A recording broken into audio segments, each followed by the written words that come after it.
We're live. Hello. Woo! Hello, Oh, my woo! friends. We are here today to talk about the Book of Boba Fett, Chapter 5, Return of the Mandalorian, Mm-hmm. the music and sound. How is everyone?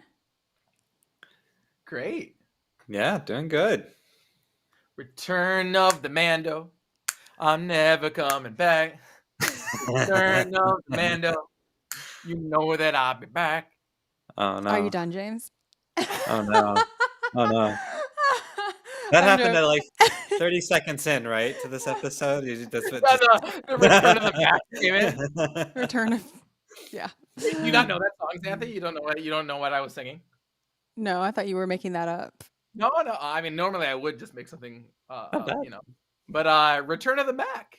Anyone know Return of the Mac? I'll put it in the chat. I don't Yeah, know. No. good. But you And know what Mark I do Mark, know? 90s classic. So You know what I do know? Do do do do. And Justin, I believe you have a. I heard your recorder. I've got something to show. I've got some Oh yeah, some fun stuff. a lot of recorder going on here. So I see in the chat people haven't or Blue Pig didn't rewatch Jonah. Jonah's here. That's all right. You know, this episode I did not rewatch very many times. And I'll talk about why in a bit. But Yeah, and Blue Pig, I was just teasing you. Don't worry, we don't hold it against you if we forget to listen to the music. oh no, we absolutely of course we don't. I yeah, you're all usually good. forget to listen to the music, so I'm just teasing. Anyone want to replace James? Oh no. Oh no. I'm kidding. I'm kidding. Talk about your recent tweet talking about how you're not a loyal person. Oh wow. Oh my gosh, you're using my tweets against me. Oh wow. Welcome to Twitter. I did tweet that today, and then I forgot to check it back, so I have no idea if anyone like responded to it or anything. But James clearly saw it. So anyway, let's talk about Let's talk about the Book of Boba Fett, which did not have Boba Fett in it this episode, but obviously it followed the Mandalorian. Well, and I should just say, like, here's the funny thing: pretend you woke somebody up from like a coma or like deep, Rip Van Winkle's sleep from back in like 2010 or something, right? And they just woke up, and then you just put on this show, and was like, "Hey, this show's called The Book of Boba Fett. Here you go." I bet they would watch this episode and be like, "Oh, cool! Boba Fett's doing some awesome things that I would expect Boba Fett to do. He's got a different outfit though, but yeah, Boba Fett's really really awesome in this show. So in many ways, this is like the stereotypical like." And I have a couple of meta narratives I'll bring up today, like that I've been thinking about with this episode and what it means. But this is like Mando doing what he did in the first like bit of this episode is like everything that maybe you stereotypically would have thought like a day in the life of Boba Fett would be like, right? Like back before we were introduced to Mando and anything like that. So I just wanted to throw that out. So Perhaps, yeah. But I mean, it's like stereotypical bounty hunter Mandalorian, like like quick talking, whatever. It's like very what people might have thought Boba Fett would be like. So And that's probably because it was, at least in my opinion, essentially a Mandalorian episode. And it was very much like that show. It wasn't in the tone of what we've been doing so far. So I think that would have had a lot to do with it too. After coming from Mandalorian, people expecting what they were going to expect from Boba Fett, probably figured it'd be more like this. Right. I thought about it a lot, and I'm not sure I agree anymore. Like at first, I was on board with the jokes about how this was basically a Mandalorian episode, but then I thought for one more minute, and Ow! feel Ow! And then I like use my. And then I actually thought. All right, Xanthe. oh my Go god, in. why do my words sound Go like in. that? Go in, No. Xanthe. Go. Oh my god. Go. Okay. No. Go. I just meant in my process. You don't have to follow the same train as me, but on I'm my with train of you. thought, 1 minute down the road, we're only 5 episodes in, and I feel like first of all, I haven't felt a super clear, consistent tone, like not enough of a tone for me to really predict what the next episodes are going to feel like. Whereas with Mandalorian, even though there were lots of different directors and each episode, was different, there still was like, I felt and pretty much got like the same vibe every week. And with Book of Boba Fett, I have not been able to say the same. And so this was like no more of a departure than like I feel like all the other episodes have been from episode to episode. And also it made me think about like, well, it's in the Book of Boba Fett, so it doesn't feel like a Mandalorian episode. And I know that's like, I promise I don't mean that in a condescending way. I just mean like it's like art school. You think about like all the conversations we had all at Cal Arts, where it's like, you put something in front of people and say like, is this art, or does this count as a book, or does this count as a piece of music? And on first glance, sure, we might say it's a Mandalorian episode, but the fact that it has been put in this context means that it is a Book of Boba Fett episode. And if you put it in the Book of Boba Fett, man, it is the Book of Boba Fett, bro. No, like if you really Justin gets it. I hear you. Okay, so as I continued my thought process, besides my first reaction, let me just as I continued down this train alongside you, what I mean by as a departure from the tone is that since there has been no predictable tone, and then we were in a very like this could have been not attached to the Book of Boba Fett. It is, which makes me curious to now I'm thinking, did we bring in the Mandalorian to the Book of Boba Fett? Is this truly, or is the Book of Boba Fett a quick like whoop side connection into this next perhaps season 3 of Mandalorian? Like it's just been a spinoff in disguise, and not spinoff in a negative sense, but just a side story with a different title on the side here, in disguise. But I have a challenge for us. Yeah. And the challenge is, what if we just, for the purpose of discussing like what the music and sound and like what this episode is doing, like what if we just take it at face value, like for what it is, and see if we can get to a deeper place than worrying about like, because there's so much that all of us have been collectively concerned about. Without like thinking about like whether it's going to be a spin-off or whatever, because we all know it probably will be or whatever, but just even though it probably is and will be that, like I think, and that is like kind of a concurrent purpose that it's serving. Like I think there are lots of interesting things happening just narratively that we can talk about. Oh, absolutely. Agreed. These are just initial thoughts. Oh yeah, for sure. Yeah. On the episode.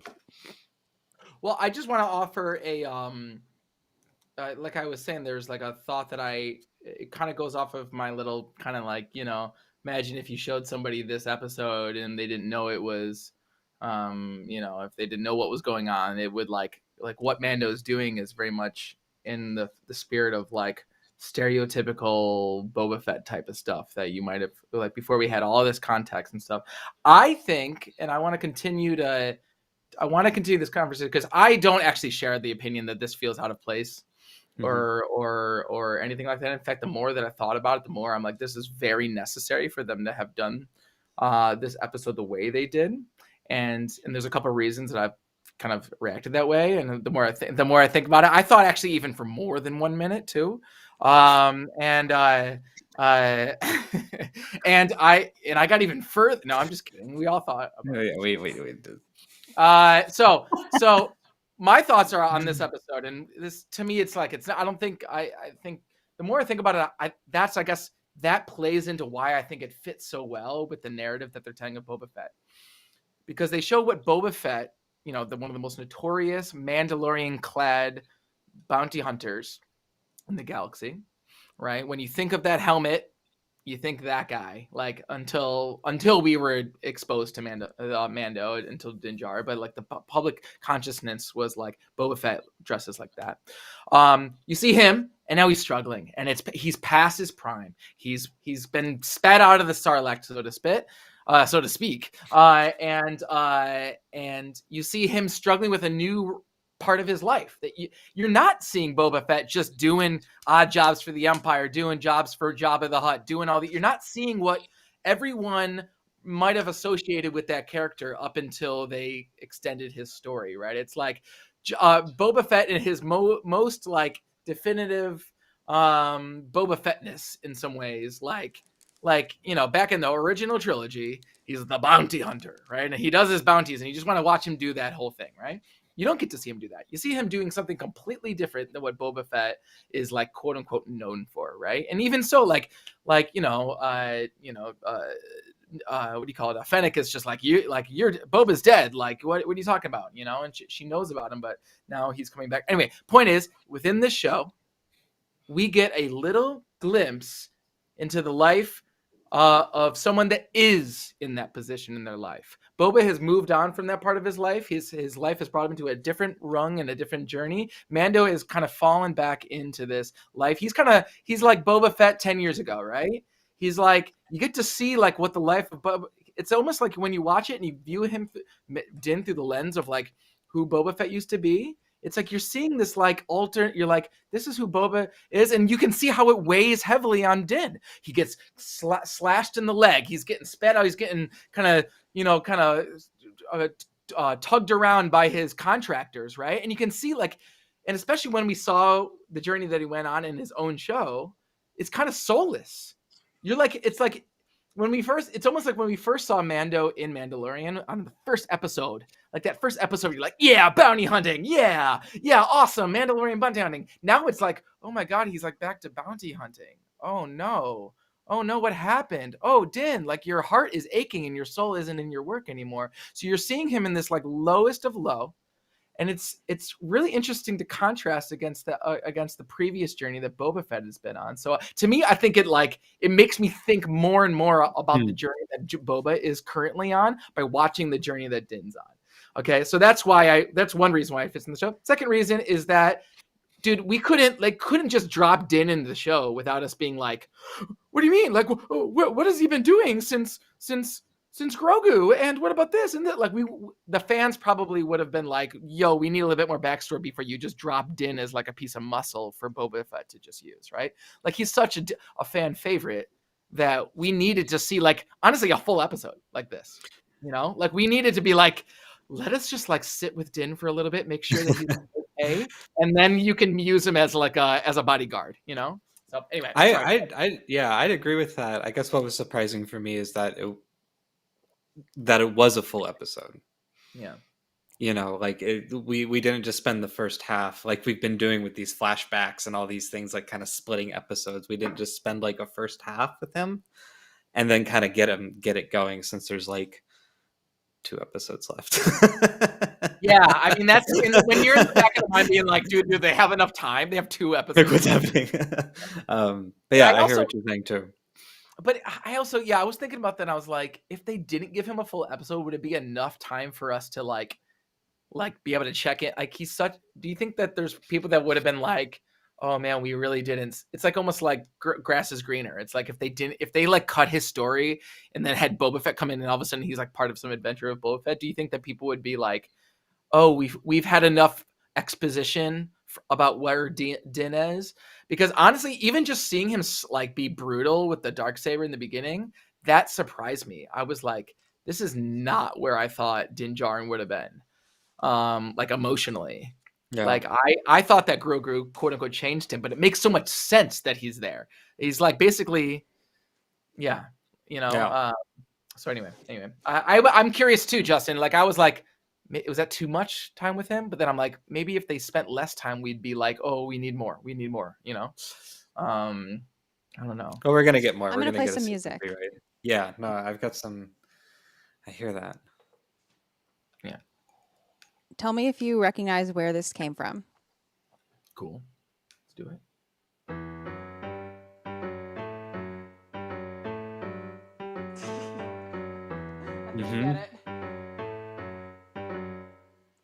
Yeah, I wrote this one down too because I was super excited to hear that. Yeah, I thought that was interesting to hear. You know where that one was, James? I'm gonna guess that it's involved with the Mando clan. Yeah, it is, right? It's during that whole lengthy sequence of when he's down in the depths there, right? Yes. And I'm guessing it's either his duel with Paz Vizsla or Jonah. Where is it? I'm just kidding. I'm just kidding. Calling on him like it's class. Okay, well, maybe can I throw something in the mix and Totally. see if it's the same spot? Yeah. Because I wanted to ask you where this particular spot is, and I want to see if it's the same spot. It might not be. Okay, so maybe we can talk about these spots side by side if they happen to be different. Sounds good. Okay, so I wanted to just bring up this spot. Well, actually, let me guess first, and then we'll talk about it. Because I actually want you guys to ask something. So, okay. Yeah, is it when he's like walking down to the down the what's the word, like the staircase or the ladder? Is it when he's going down the ladder and going down the ramp to see everybody? No. Oh, okay. That's not where I'm guessing, but that did have a really, really cool percussion sound during that section. It did, and I'm about to talk about that too. Had a really cool one that I was hoping you were going to talk about. Oh yeah, please talk about it, James, or show us, because I remember it, but I don't remember it. Well, wait! I don't want to derail. You have this example. Oh, it's different. Oh, you're talking about a different place. No, this is a different place. Okay. Yeah. So it was not Mando Jizz. But nice guess. Jonah. I think Jonah got it. Just getting Berkey. Okay. Yes, correct. I thought it was this, and I actually wanted to play this part for you. This particular the part scene. that you didn't guess. No, I didn't. I literally didn't guess it on purpose because I didn't want it to be this one because I wanted to make you guess an example. My God. Sorry, I went like 3 layers over. But I was like, if it's the forgery. Okay. So anyway, I have a part that is during the forgery that I wanted to play for you, and I was hoping it wasn't that, so I could make you guess the forgery part that I have. Okay, so we'll come back to these comments from chat. So I'll add in what the percussion is doing, so we can talk about the whole thing as a whole. Okay. All right. So here we go, and I have kind of it notated. Okay. So check this out. Yeah. Okay, just a second. Okay.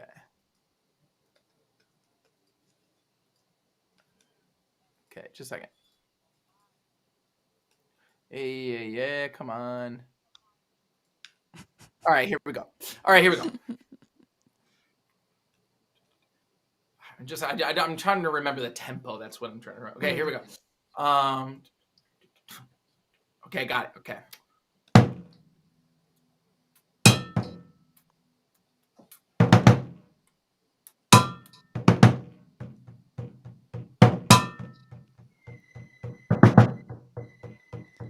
I'll do it again. Really am.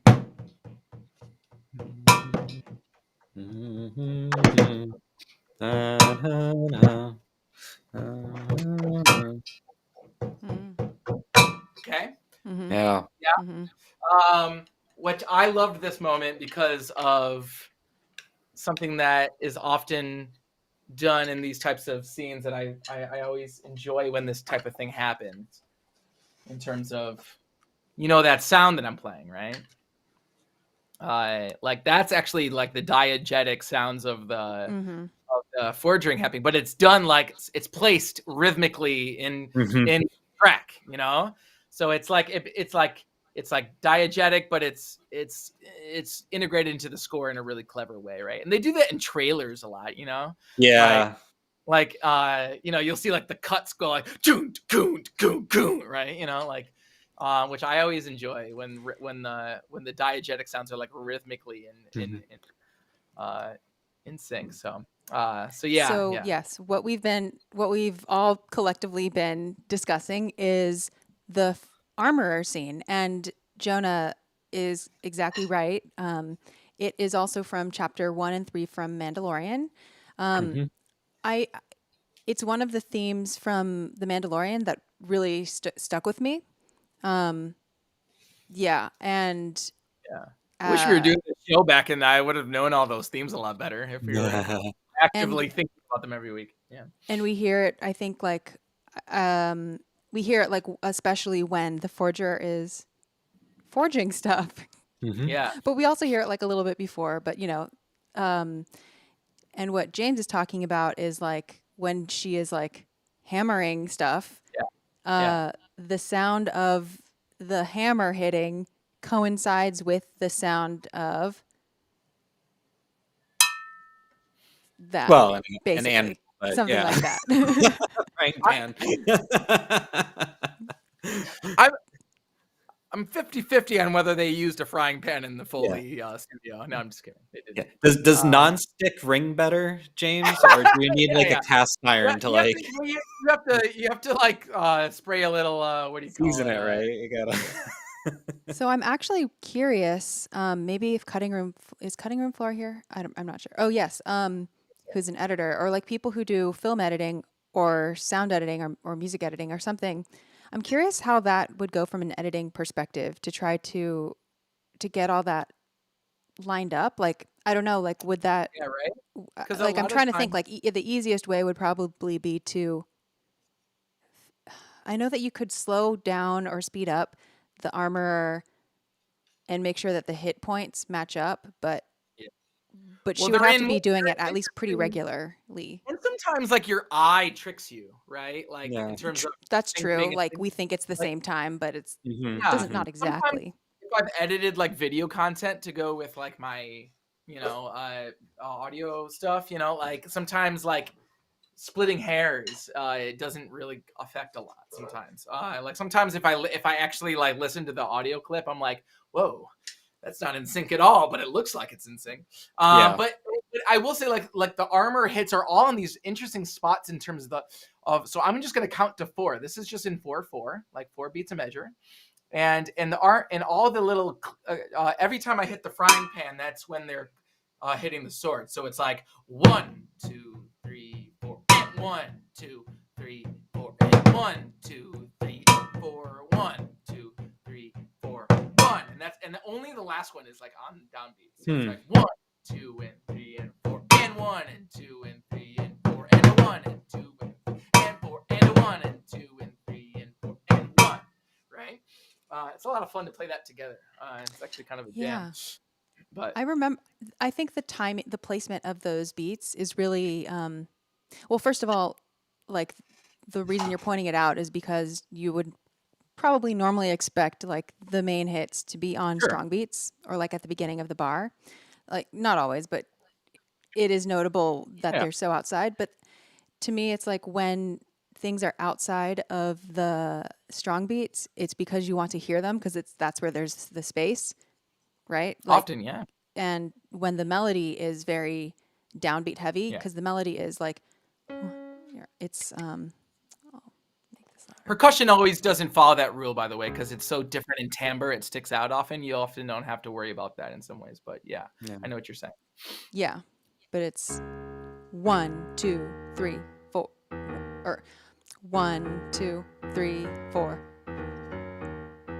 It's very downbeat heavy.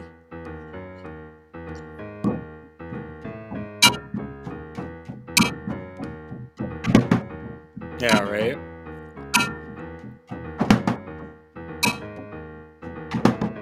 Yeah.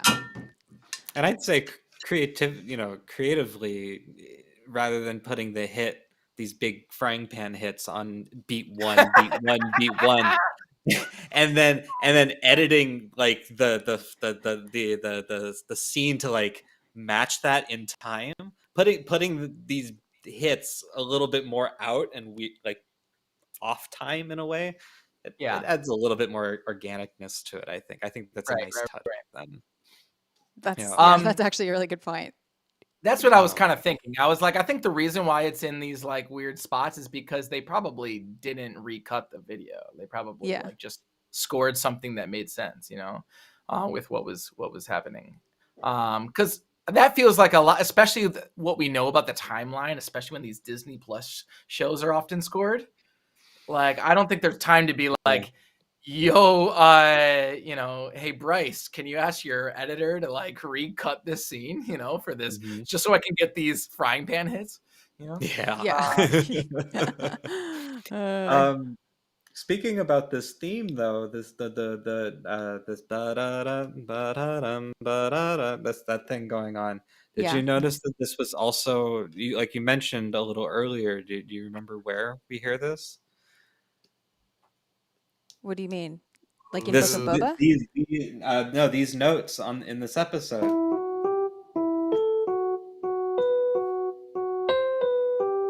Which was happening there, right? Yeah. Right before that. Yes. Right before that, this same melody, a lot slower, appears during the scene of the Great Purge, the Night of 1,000. But it's really like where's my bad synth strings?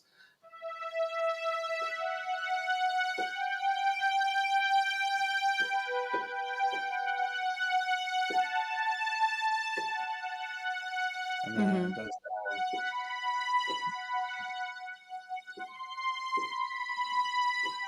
Really? Yeah, I heard that too.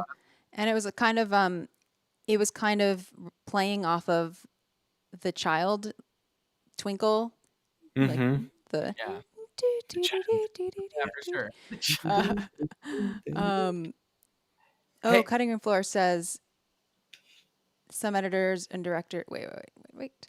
Depends on how it was cut. They could have used a demo track, of course, to cut to, or just relied on the composer to hit the beats after the fact. Yeah. Some editors and directors won't use any demos or temp tracks. Christopher Nolan refuses to use. Yeah. Okay. Blue Pig says the Night of 1,000 Tears scene was so badass, and I totally agree. In some ways, I really like seeing like, I don't know, what's like long told events in Star Wars in these types of flashbacks. Like, I almost want to see that. I want to see like less is more. Like, I want to see it. But I'm glad that they haven't like devoted like a long episode to like let's like it's like you get to see you get to like my imagination is running wild now because I've seen like some imagery but not all the imagery, Yeah. So it's like I like when sometimes these things happen in flashbacks like that. Like some honestly some of like the Last Jedi flashbacks. It was like nice to see just a little bit of that story but not a lot because your imagination kind of groans throughout. Yeah. For me. But. By the way, apparently with the percussion matching up with like the on-screen thing, I guess Metallica did the intro to "For Whom the Bell Tolls." Oh, in the same way, kind of anvil sound. But yeah, I should say that like often with percussion, you're going to use an anvil or a brake drum for these types of sounds. Like you would actually use an anvil, like the tool. Yes. Ah. I mean, there are like companies that make like percussion anvils, make them like the pitches that people want or whatever, or they're like specifically for hitting them with percussion, implements. But yes, I mean that's I actually a couple months ago went down the street to my local LA by the Riverside junkyard and got a brake drum. What's a brake drum? Literally a car brake drum, like the.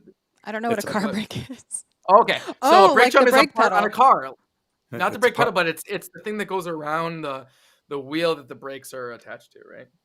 Mm-hmm. Oh, see, I don't know how cars work. So I see. I got mine. I have one, but mine was because my tire fell off, actually, and my car was while driving. Oh, so and you're like, no, I get to.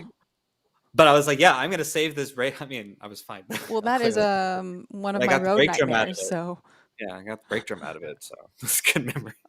Okay. I hope that I don't need a brake drum universe You don't need to gift me with that. Do it James's way. Don't do it my way. Yeah, I'll do it James's way. Yo, Blue Pig is throwing shade today, and I love it. Okay, Frank is what But stops stop the the car. car. Thanks, everyone. Thanks. Hey, if I I just did it wanted now? to say I brought a friend with me today. Who? Friend. A friend with me today, and specifically, I'm glad we're talking about this scene right now, so I can tell you the friend I brought today. So I'm so glad that we finally. Hey. Oh, is that the armorer? Yeah. So Nice. it's the only Star Wars toy I own. A friend of mine like just gave this to me for Christmas. I'm like, some Star Wars fans really like collecting action figures. I've never been like a huge action figure person or whatever. And this is the only one I own. And it's just so coincidentally, I was like, oh, I wonder if she'll ever appear in this show. And sure enough, so I'm glad I was able to show her off. So I think yeah, the armorer is so cool. I love her to death. I think it's such a cool character, and I love also all the little. She's such like a good device of like giving you lore and exposition, but coming from like a really cool, knowledgeable, mysterious place. You know, I like it. Yeah. I think that is one of the things that this episode did really well, and I think it's a big credit to the actors, like the armorer and Amy Sedaris, because they took care of so much exposition. They took care of Oh yeah, so much, and it's really hard to get that much information out. Like I think this episode was important, not even for the Din side of it. Like, I mean, that is important, but I think like this episode did something for Boba Fett that Boba Fett could not have done himself. And that is like the third party hearsay, like the third party perspective of what's going on is so important. Like just in that line where she's like, where Amy Sedaris, what's her name? Pelly? yeah, Pelly. Says like, you don't want to mess with the Pikes. Like that alone made me respect the Pikes as a villain that they're trying to pop up, and an antagonist that they're trying to use for the show. Yeah, much more than I believed them before. Like I needed to hear like other people talk about them, and with the armorer, I also needed to. I don't know. It helped make things feel more real to me, and more like high stakes. And I love how just dry the armorer is, and how kind of almost emotionless their conversations are, because it's all about the creed and about the rules, and there's no like so many bartering answers we got from her too. So that means the conversations are really efficient, because there's not like a lot of back and forth. There's not a lot of like pleading or whatever. It's just, And I love that like Din pretty much never lies. Yeah, it's true. I love that respect among all of them. Yeah. Sorry. I loved having so much filled in with that sequence, and not in a weird like exposition dump. It all felt natural. Because obviously Din would have all these questions after he just went on this odyssey of season 2 of the Mando. And it's it was interesting to see like, okay, why does this sect of Mandalorians feel so tethered to their ways, right? And we have the answer. It's like, well, it helped them like stay anonymous during the purge, and like stay and maybe not anonymous, but probably anonymous, and also just probably hidden, right? They stay out of out of Dodge, right? And we also like what happened with Bo-Katan and the Dark Saber, and you can see like it's really interesting to see how that like this sect of the Mandos is like, oh, you know what? The reason why she failed is because she didn't follow all the creeds, that we have, and then also because she didn't like win it in battle, right? Because Sabine just gave her the thing. So what's really funny is it like didn't Sabine? I forget. No, Maul just like gave the dark saber. How did Sabine get the dark saber? I don't remember. Does anyone remember from the? I don't remember either. I just remember her having it and training with it. Right, and she got it from Ezra, or like Ezra got it from Maul or something. Please, somebody in the chat. But it's like it's really interesting to think about, like like this perspective of how they all view like what that means to hold that power. So I see people in the chat like, commenting about how the armor is like a religious zealot, and a little yeah, bit. yes, Yeah, yes, I would agree. yes. According And to her, according to the armor, no one's a Mandalorian right now. At least none of the people, the characters we know. Like, no one's a Mandalorian right now. Everyone took off their helmets. but I think what is interesting about the armor and like that sect of the Mandalorians, just device wise, like it's it's like a foil to what we know, like because we already know Bo-Katan, and to hear the side of the story from like this zealot perspective that Din is part of, is fascinating, and just the way that like I don't know, just the way Paz like treats him as well. I don't know, like the word apostate is so loaded, and when he calls him, like he goes from treating his wounds to being like, "Get out, apostate." That's like super serious. And then what I thought was interesting was with such a bind to the creed, even though she kicked Jin out of being a Mandalorian, he still won the Darksaber. I was confused about that. And so she just let him take it. And because you don't have to be part of a like zealot group to be. No, exactly. like I just found that interesting. Right. Yeah. I just found it interesting that it's right there. We just established all this. And then she had to. Why didn't we? We could have asked. Well, here's the other funny thing. Fight, but No. I agree with you, Justin. It was interesting, and I think it tells you something about her aspirations and her interests. Like, she has proven, at least in that scene, that she could own Din like whenever she wants. Like if she wanted to just beat Din, like she could, and take the Darksaber. Like she could have easily done that. Like she was like completely overtaking him in that fight. And so she obviously doesn't want to do that for whatever reason. Totally. So and then I agree with you.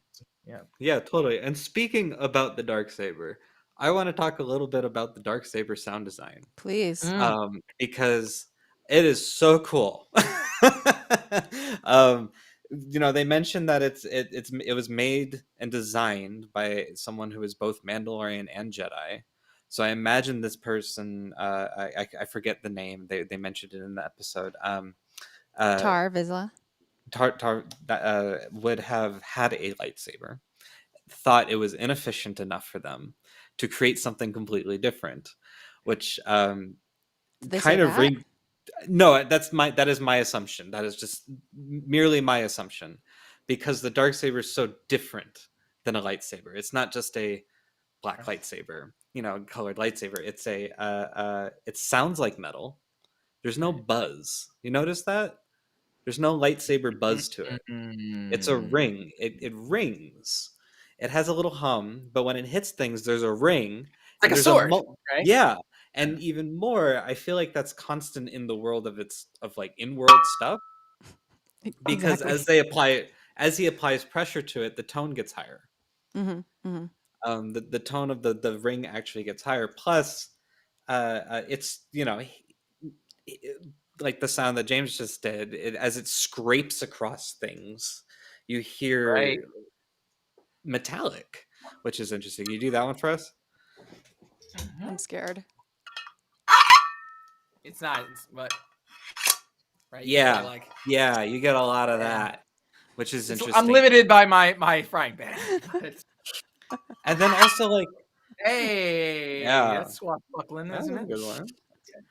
But that's also interesting is that they talk about how heavy it is, but it doesn't sound heavy.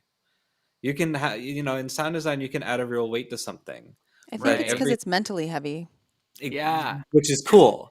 Which is, we see it physically look heavy, but we can't. Yeah, it's heavy, bro. Yeah, heavy to the mind, dude. You gotta fight with the saber, man.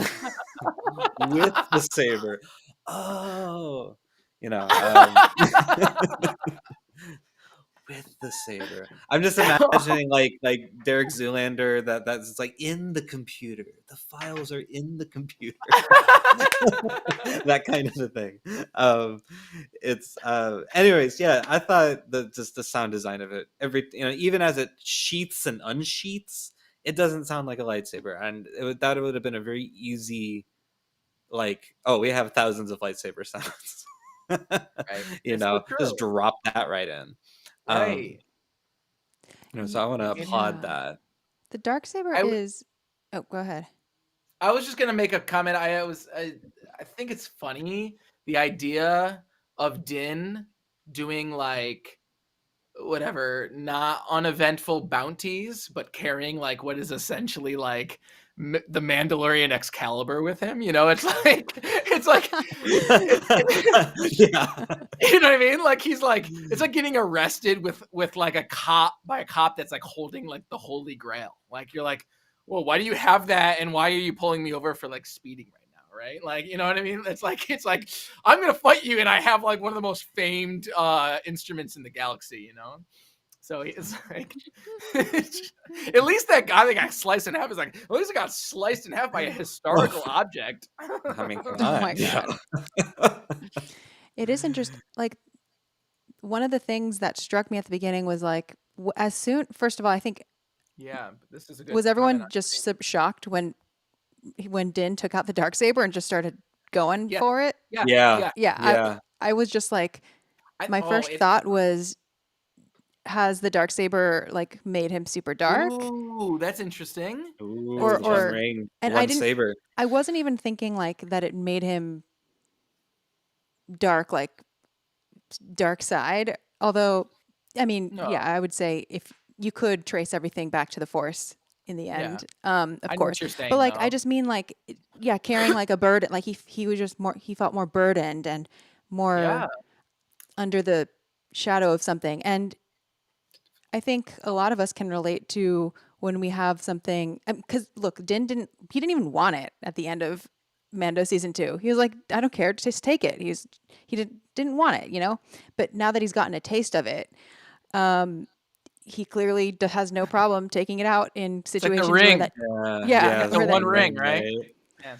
But you know what? I agree with you. It was very shocking for me to see, and this kind of highlights what I was saying with when I saw where he was.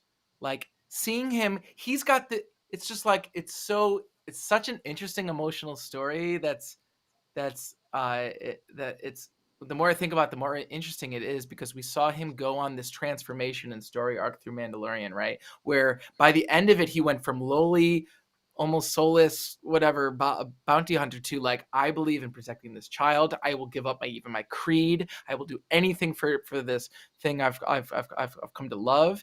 And now I also have had this like thrusted responsibility on me of like Mandalore, right? And you're like, oh, Din is going to like, it's clear sailing to the, you know, he's over the whole bounty hunter thing. Now he's like on to bigger and better things, and he's got a sense of morality. But then we see him using this sense of responsibility he has to do what he used to do, right? It's like this weird thing. It's okay. Sorry, Xanthe, but it's like Thor in Endgame, where you see him like, doesn't he like crack open a beer with like his Stormbreaker, right, or whatever? It's kind of like he's at his lowest point, like, and you're just like, dude, I saw you go through this whole thing, and now you're back down to almost square one, and it's so heartbreaking. It's so realistic. It's so awesome in some ways. It's like, dude, he's using the Darksaber to slice like people that owe money in half. You know what I mean? It's like, it's such a debasing usage of this like historic weapon that it almost hammers home how low he is right now. It's like, he can't even. No, I'm just agreeing with you. Like, and almost with this kind of sense of responsibility, he like has to use it. If that's what it felt like to me, like he like has to use it in a weird way. Right. I have to say that like the physical presence of the Darksaber did a lot more for me in terms of like that singularly made me concerned for Din, or like made me kind of threw me off at the beginning. You know, meaning like I was worried, like, are we seeing a very dark, very in the hole Din here? But I don't actually I never really got the sense that during The Mandalorian he like super changed. And I didn't see this as conflicting with his arc, or I didn't see this as like going back to what he was at all. I think he did change during The Mandalorian, I guess. I mean, because the first time he had a child, I guess, and clearly was giving up some things that he wouldn't have done at the beginning of the season. Like we saw him warm up to the child. But I always felt that we dropped into The Mandalorian Chapter 1 not knowing that much about him to begin with. And so I feel I never got the sense that he fundamentally was changing throughout the season. I got that he was I got that he was warming up to this. I got that he was like changing in a way, but I never felt like anything, and I never felt that like his love for the child was in any way like in opposition to his bounty hunterness or like what he was doing before. I saw that like as an additional thing that he was taking on, and like he wasn't doing bounty hunting stuff when the child was in his possession, but I never got the sense that like he like went was to war with renouncing like his life. every bounty hunter on like Carl Weathers, all of those people. You remember that third episode? Yeah. He's like in the car and he's like basically like, dude, screw all of you guys. I'm gonna protect this thing. Like I don't know. So he I did. Like He definitely grew a love for the child and wanted to protect the child, but I never got the sense that like if the child were to go out of his life that he still would be changed from I it. think we found that it's almost like he was riding. He didn't. I don't think he had a plan. I agree with you. Like I think I do agree with you and what you're saying. But the thing is that the child then exited his life, right? Yeah. But that doesn't mean he changed. But I think change is. I mean, I think that's depends the on point what of.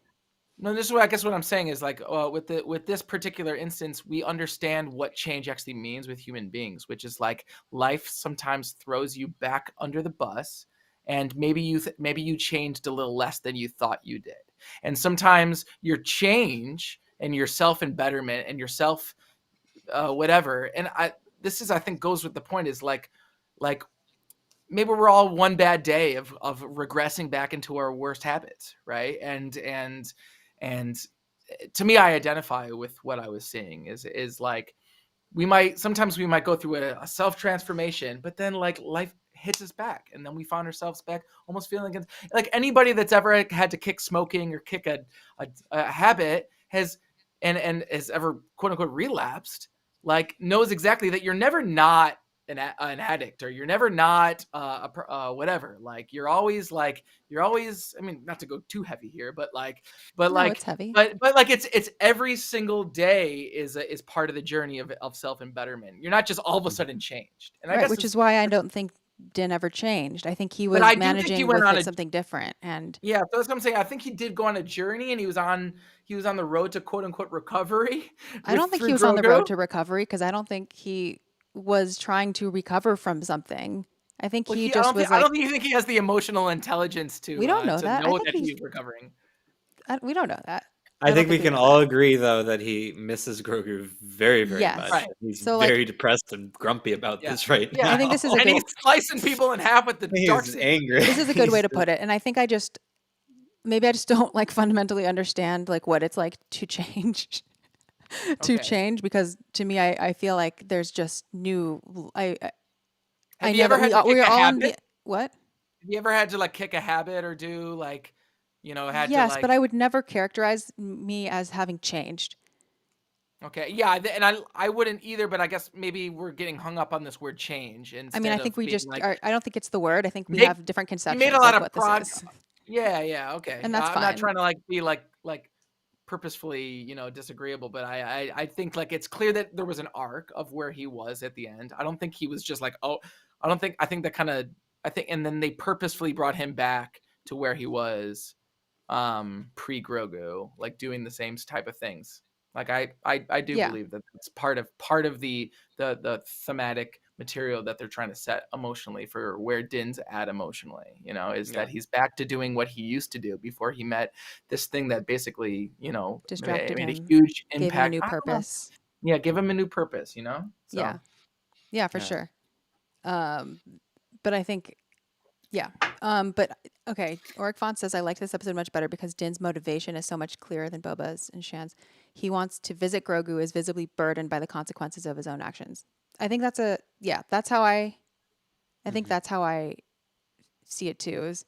I mean, none of you were saying this, but I've heard some people say that he was like relapsing or went back to square one or something, and I don't think that's the case. I don't think that's the case at all. I think he's burdened and I know. I guess what I'm saying is when you relapse from these things, it feels that way, whether it is that way or not. And that's what I think he's feeling right now. I think he's feeling like the thing that was giving him life for so long has been taken back away from him. And I think he's probably, that's what I'm reading from him. Like he doesn't feel good. He doesn't feel good, you know? So he cares deeply. Yeah. And I'd agree with that. Yeah. Which is interesting because I have a conspiracy theory with the music about his relationship with Grogu. At least something that I noticed in this episode. So Din is represented a lot of the time with this flute, right? We got the Mandalorian sound, kind of a thing going on. We got the recorded, thing like that. And then last episode, when at the very end, when we reintroduced this theme and we're like, hey, guess who's coming next week?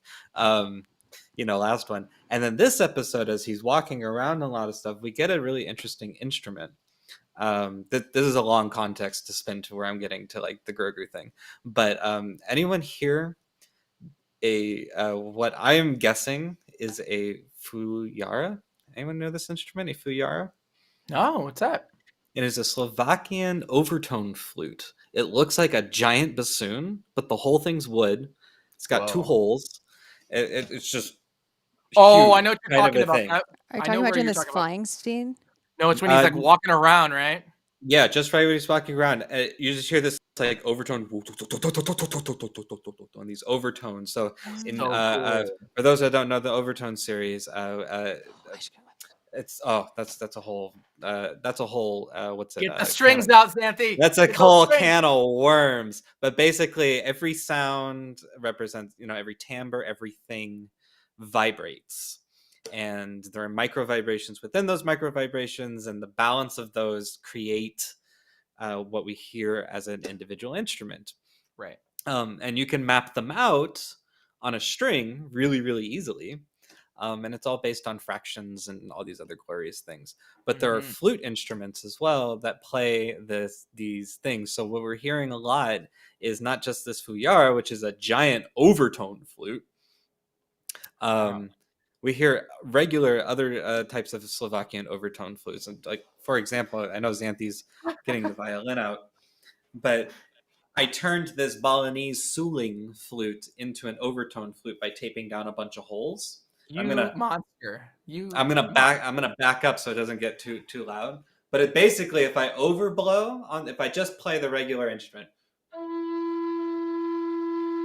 we get that. Do we hear that? Is that okay? Yeah. Can you hear that on? If I blow harder, or faster, really, but if I blow harder without moving my hands or anything like that, I get another note. If I keep going,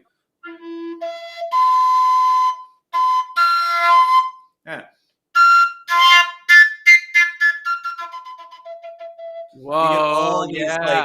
These things. Yeah. Give us some more, Justin. Just give us some more, please. Oh, it's gonna happen.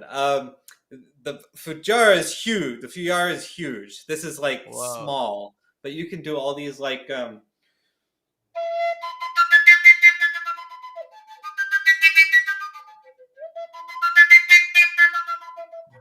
so cool. So that's what's making those cool like sounds that are happening with amazing. I love those things. I really want one.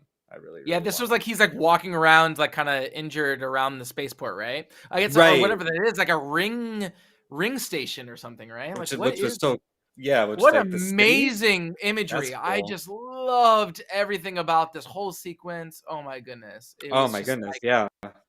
And I want to talk about the sound design of that too, because we got some diegetic music. Yeah, we did.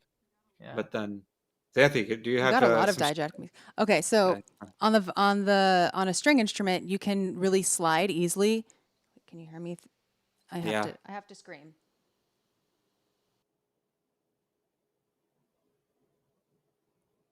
Can't hear you. I know, because I was screaming because I had to. Oh. It's like when I plug things in, I think static the mic. Yeah. Yeah, it like okay. diverts some juice from the mic. I don't know, whatever. And the overtone series was also really highly present while Din was flying on the not on the Starfighter, but like on the commercial Commercial flight. airliner, On the Starliner. Yeah. And Yeah. because of the nature of strings, I know Justin was explaining how the strings are like cut in half. Like does that ring out? Mm-hmm.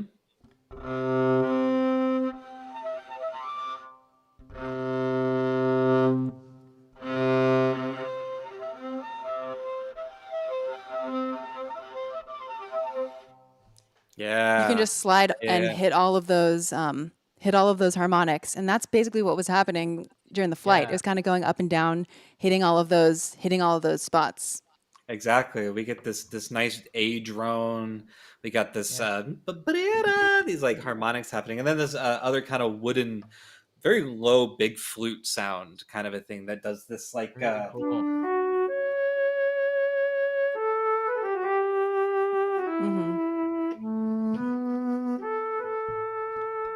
Yeah, that's Grogu music, right? And that was Grogu music. So my musical silly conspiracy theory is now he's got a flute. He sounds like a flute. Grogu sounds like a flute. They're sad. He misses him. It's just this kind of. I thought it was a cute little pairing that Grogu gets a flute. He's a flute. You know, that's where this was going. Overtones and what a conspiracy. Grogu and Mando are flute players.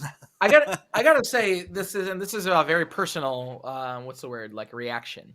But like whenever I hear like really overtony music that does like lays out the whole overtone series like that, I always start to like, I feel like it brings me to a very like pondering existential place whenever I watch whatever I'm watching. Like it makes me think of more than just like, it makes me think of like big meta narratives whenever I hear that sound. I'm just like, I'm thinking about all the journey. I don't know why. Maybe it's like there's something so natural and elemental about the overtone series. But I end up just thinking about that person's place in the universe and their story. I think of like very big concepts whenever I hear the overtone series. You know what I mean? It's used a lot for those. Can I ask those. you to do it one more time, Justin, real quick? Yeah. They use that a lot in like mystical meditation music and stuff like that. Like, you know, like go for it. All those things. Here we are on this planet. I need a bigger flute. I need a PVC pipe for those things. Yeah. You know what I'm saying though? Like, it's got that. It's a very like quote unquote impersonal sound, right? It's not like you know, like very to me. It doesn't set like very big like emotional cues to me. Like, you know, like like big like emotional stuff. It almost feels like detached from all these trivial emotions we all feel in some ways. Well, I don't know. This is just physically speaking, it is like it is a more naturally occurring sound that you would hear like in nature or in things that aren't even supposed to be instruments. Like sometimes just letting something vibrate out without trying to play something on it, you'll hear something like that because that's just where things are naturally resonant. Like it's really easy to see on a string instrument because on the string instrument, you barely have to touch anything, and it just does it without you even trying. And that's why those notes like really stick out. Like if I could finger a note like, or I could tap it so lightly that I'm barely even touching it. but it actually rings out so much more. The reason I got out my viola instead of my violin is because just like Justin wanted a bigger flute, the bigger your vessel is, the more like overtones you'll get. So the longer the strings, like doing it on a cello would be even much better. Oh my goodness! Because you'd have so many more nodes, like where the string can cut in half. You can keep folding it in half and half and half more times. Yeah. So that means more overtones. Yeah. Yeah. Really cool. Jonah, And Sorry, I was just going to say, Jonah, thank you for that. The flute that plays on the bus is from Mando Chapter 13. Yeah, we were doing the show back then. I wasn't paying attention to the music back then. Justin, can you just quickly, just for everybody and even me, just like can you tell us where exactly in the episode does this flute overtone thing happen? Like, what's exactly happening? Can you say it again? The Fuyara deeper overtone thing that's happening is you hear it as he's walking to the elevator. Not when he's leaving the elevator, but really when he's walking to the elevator to deliver the head to this club person or whatever the heck is going on there. Yeah. And then after that, we hear more of these overtones happening on the airliner bus thing as he's pulling out the little package that looks like Grogu ears. Oh, it's really cool. No, seriously. Yeah, we don't know what's in that package yet, do we? We all have speculations, I'm the sure. Head, right? No. It's just no. a metal head. The other head. No, Grogu's package. Oh, he's bringing him the head. Yeah, Grogu, I brought you something. No, I think we're all guessing. At least I'm guessing that it's then like, Grogu would eat it. It's Beskar's spear chainmail. Or maybe chainmail, right? I'm thinking it's chainmail. How about that one shot? When he gets in the elevator, it's all one continuous camera shot. Oh, I loved that. Yes. It was one. I'm a sucker for those shots, right? Same here. And then the sound design was so interesting with it too, because it being a continuous shot, all of our hearing had to go with Mando, with the camera. So we enter, we have all the ship sounds and all the things outside. We enter the elevator. We don't hear anything. We just hear the elevator where we barely hear some music as he enters as he's getting closer to the club. The door opens. It's club music, more diegetic music. Yay. And worldized. Yeah. and then he goes into the one that I was confused about. And maybe if you heard this and you have a different opinion, James and Xanthe, tell me. We have the club music, and then he goes into the room to speak and do his trade with I don't know the characters, the whoever hired him, right? The club music dips down, and I know that for just practically it's so that we can hear them speak and not be distracted by the club music. But if that's diegetic music, this is me being stupid picky. If it's diegetic music, he enters the room. It's a very large open door to the club. We would still hear that music. So I'm curious if there's like a really cool untold Star Wars technology that just like sound blocks clear, like a I would believe it. That's like where all the shield.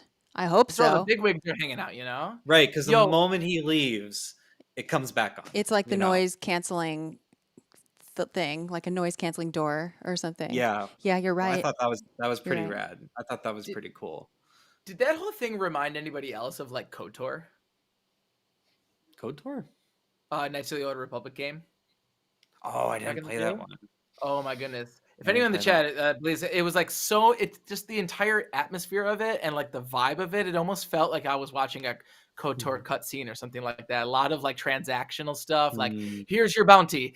I won't give you the bounty unless you tell me where to go next, on my mission, And it was like, and even just like the environment of the club sounds and everything, it felt very Knights of the Old Republic. If anyone remembers that game, I was like, ooh, this is like kind of like weirdly KOTOR. I wonder if they meant to do that or not. Like some of the music sounds, It says that this was actually the volume stage, which most of it is, I think. But I'm honestly, I'm confused about. The volume confuses me so much, but okay. Yeah.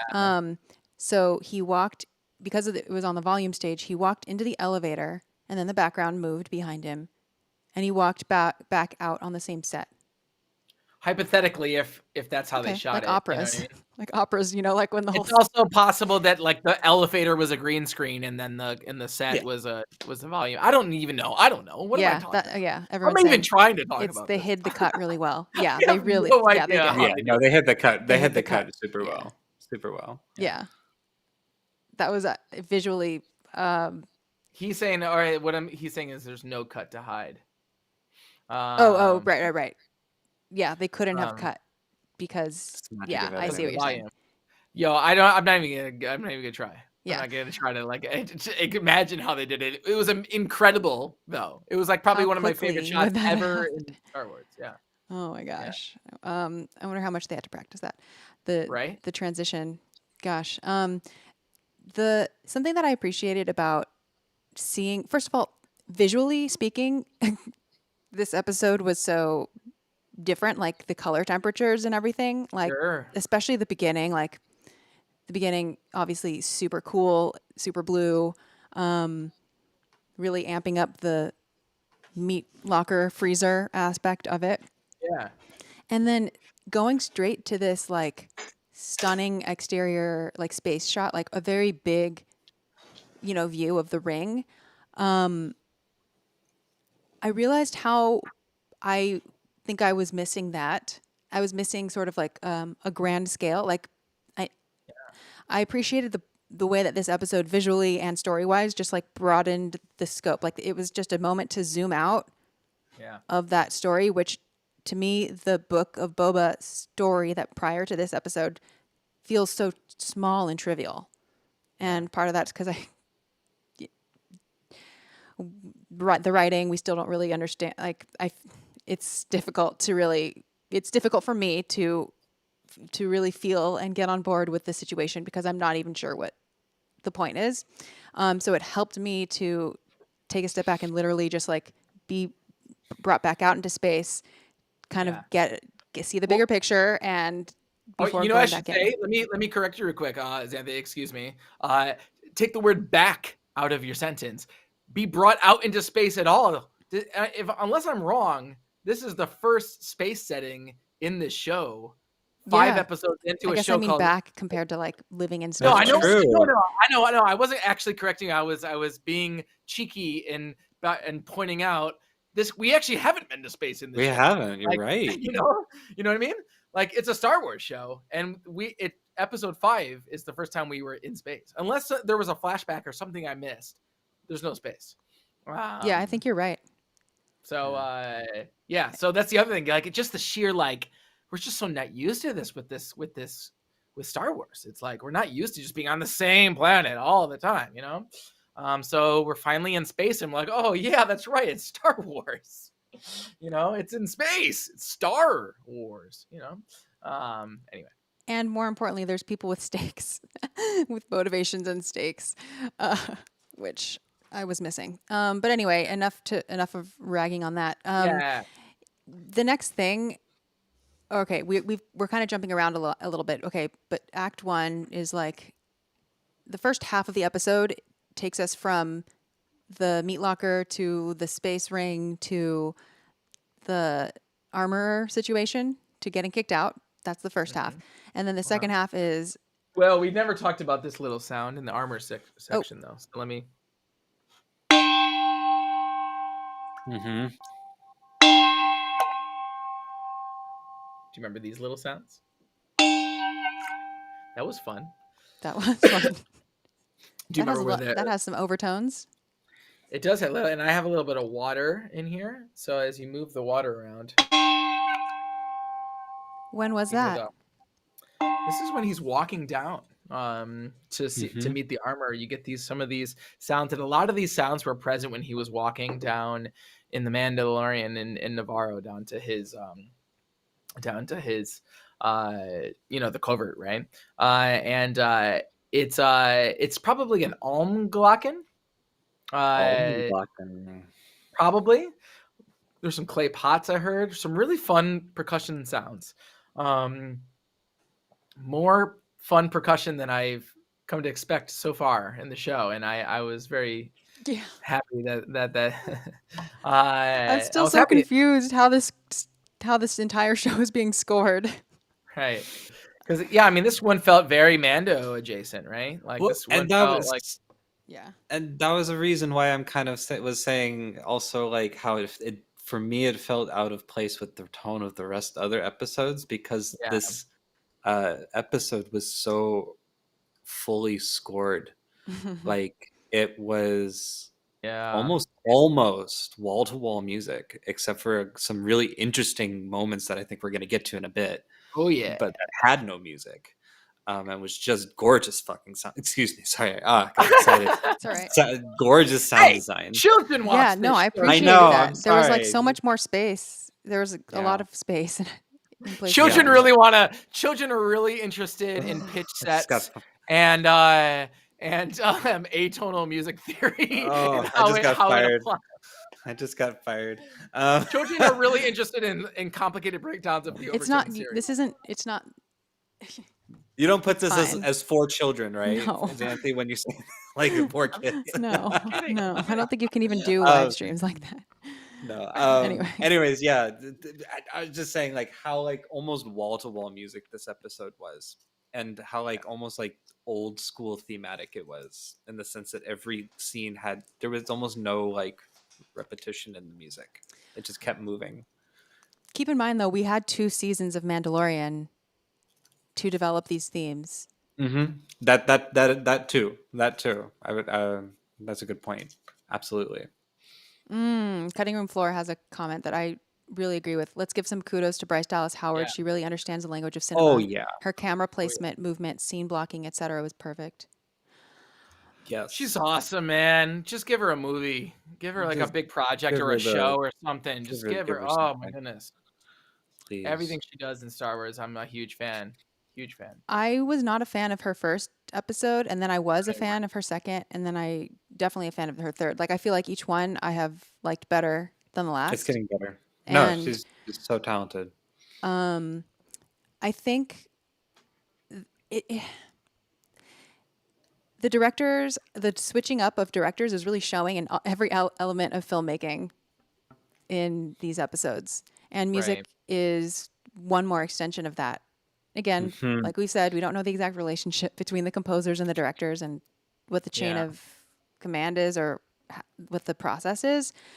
But it sounded like there was a lot more to work with from a composition side with this episode than previous episodes.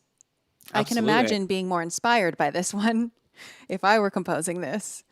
Right. And what you said though with the switching up of directors, now imagine yourself a young composer working on this series, and I'm not speculating anything. It's just I find that to be an interesting challenge to score an entire series working with many different directors. My goodness. As a single person, it's almost interesting. Would have been interesting if they brought in a different composer for every episode that they liked working with, but that's not the case because we want to keep the names across the board and stuff like that, except the directors. So it's almost like director, here's your team, new director, same team, but here's your new director kind of a thing. I would love to have a conversation. And this isn't unique to the Mandalorian, by the way. I mean, like this is like most long form TV shows have different directors. Like Rian Johnson famously directed what many people consider the best episode of Breaking Bad. Yeah, and it was just one of 2 or 3 episodes he's ever created. And in many ways, like that one episode was why everybody was really looking forward to The Last Jedi once upon a time. And also in TV, there's really, really strict deadlines, like even stricter than in films, super strict deadlines. So I can imagine a lot of utilitarian things taking place. Yeah, Star Wars is interesting though, because Star Wars can go in a lot of different directions in some ways. Like, and with these different directors, it can feel really different depending on the director, as opposed to something that's set in quote unquote real life. It's almost like Breaking Bad is like you don't see the seams in between the directing because it's not fantasy. Maybe I don't know. I mean, there's like a hypothesis of why it feels so drastic here, right? It feels like it's like a different story being told sometimes. Yeah. This makes sense. I mean, in television, once the director is done on set, it becomes the producer's medium. The director doesn't get final cut. True. But and music is one of the last things. You know, music is definitely part of the post-production aspect. Except but a when lot of the time, but except a when lot the of the time, composer's like, "Yo, I need you to line those sword Frying hits up." pans. but a lot of the times, like the composer and director do have, you know, there is a conversation, there is some direction, you know. But yeah. Anyway, can we move on to part 2? Oh yeah, no, I was just about to say, with the idea of like directors having a different flavor going on with the music, I felt like even like in this episode, how like more comical situations were handled musically were almost a little bit better, because the next thing that happens, he's going on the Star Freighter, he's doing the whole classic like, take out your weapons, okay, you know, we've seen that scene before, but the music was almost like a bossa nova. Did anyone else get that? It almost felt like a bossa nova thing going on. It was more like elevator music. Yeah, which was airport music. Yeah, well, you know what I love? Dude gate checked the dark saber. Like, like nobody, like no historical implement is immune from TSA. Okay, TSA, if it doesn't fit in the freaking overhead compartments, it's getting gate checked. Okay. I appreciated this too. That one of the RX droids was. I was going to mention that. Yeah. I like kept checking my headphones. I was like, it's not synced. Like one channel, like the right and the left aren't synced here. But then I heard really cool. Mando's voice was synced. It was normal. Yeah, I appreciate that. And I loved that they were both different droids. I don't know why. Like it was like another person. It's like he just handed off the luggage to this one droid. And then he gets there, and it's a different one with his stuff, and he's like, "Oh my goodness," you know. I thought that was interesting. You could hear it in the voices too. They weren't the exact same voices. The stuttering for sure, but just the tone too. Yeah, I think you're right about the comedy part, and good thing, because the whole like second half. I mean, from the moment Amy Sedaris is on screen, it's kind of funny. Even though like actual serious stuff is happening, like. She adds like such a levity to the scene, to what's taking place. Like honestly, big credit to her acting and the directing of her. It's so much fun, FYI. Oh, sorry. I don't know like how else that could have gone. Like, here's the thing I appreciate, I think, about Bryce Dallas Howard. She knows what she's good at, or she seems to have a good handle on the aspects of storytelling that she's good at, and she does those. Like, I don't feel like it didn't feel like she was trying to put on a certain style or like try to be something. Like she's good at those. The one thing that I liked from her first episode of The Mandalorian, which you all know I did not like that episode. The whatever. I forgot what it's called. What's it called? The one where he doesn't fall in love with them. Yeah, what's it called? The retreat. Oh, the AT-AT and the part that I did like was the AT-ATs. Yeah, those huge walkers, and like how and ATST. Sorry, the chicken walkers. Yeah, and in this episode, Sanctuary. Yeah, Sanctuary. In this episode, when we were getting the flashbacks to like the Thousand Tears night, I was getting similar vibes, like really human, like not human, but like, do you know what I mean? Like those really huge walkers. What were they? They were like huge droid walkers or something. I actually don't know what they were. Like, well, they were the Imperial. K2SOs, it's like it's K2SO from Rogue One. Mm-hmm. It's the Imperial Sentry Guards, right? Yes. Those. That reminded me of the chicken walkers in the Sanctuary episode. How terrifying it was in a way. Like how realistically terrifying. I don't know, but they look like K2SOs. He is an Imperial security droid. Yeah, which was interesting with them with weapons like that. And there were just little shots all over this episode of little animals. And I loved that. There's like a womp rat basking in the sunshine. That just moves from Beggar's Canyon. There's that big dragon thing. That did like a The rooster. Yeah. Oh, so cool. So cool. It was so nice to not have part of the plot be battling a beast Yeah, or I training know. a beast Yeah, or we could riding a shoot a wombat, beast. though. Yeah, I love. Well, you don't shoot womp rats, Justin. You bullseye them. Okay. Bullseye. That's No, true. there was one womp rat casualty. Yeah, which I actually that scene was funny too because the droid reaction. I love the sound that they all make when she's like, "Hey, look, Mando's here," and they're all like, and they'll just kind of walk off. I thought that was really really funny. Me too. Me too. There's some nice Jedi Fallen Order stuff going on in this episode, for sure. Some little callbacks. I like what? So we have the BD droid, the little droid that sits on his two legs. That's the first appearance of that type of droid. Is the sidekick in Jedi Fallen Order.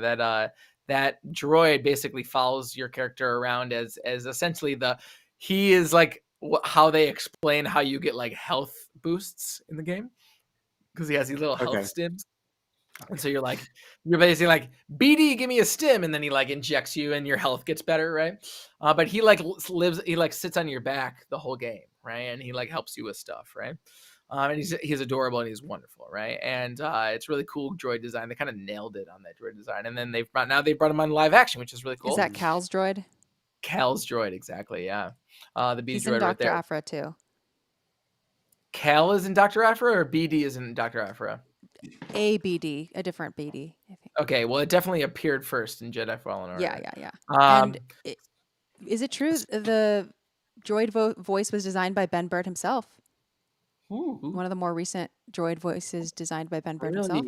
Cool. I believe it. Yeah. And the other thing is the security droid. I mean, I know that's from Rogue One, but that is one of the big adversaries in Jedi Fallen Order. These scary security droids are everywhere. Oh. And it was fun to see them be, because we don't really get to see them a lot in Rogue One other than K2SO, like being their scary like security droid selves, and they're like terrifying in Jedi Fallen Order. Like they're really hard to beat and like pretty scary. So it was cool to see them being like used in that way in this episode, you know? So it's pretty cool. That is cool. So yes, Bryce Dallas Howard's creatures and the sounds of them. Gosh, I just love those womp rats, and I love that whatever that unidentified dragon pterodactyl rooster was. Thing. Yeah. I do hope we see that again though, because the mythosaur was mentioned in this episode too. Ooh. Oh yeah. They had the little mythosaur knot. That's right. We're gonna see a Star Wars people don't kill the mythosaur. Glorious creatures. I'm just very concerned about extinction. I wonder. Does anyone feel? So where are we right now? He's on the planet, right? We just got to Peli. Right. And how about like her like making sure that we heard her twice that she's dated a Jawa? She like mentions it twice. She's like, "I've dated a Jawa. I've dated it." Like like later. They're like, furry. I love that she spoke Jawa too. And we get to see her mouth just move. That was funny. Do we think that was improv? That must be good. Well, it'd be hilarious if they wrote the dialogue for her to say. I would believe that they wrote the dialogue to it. I would believe that.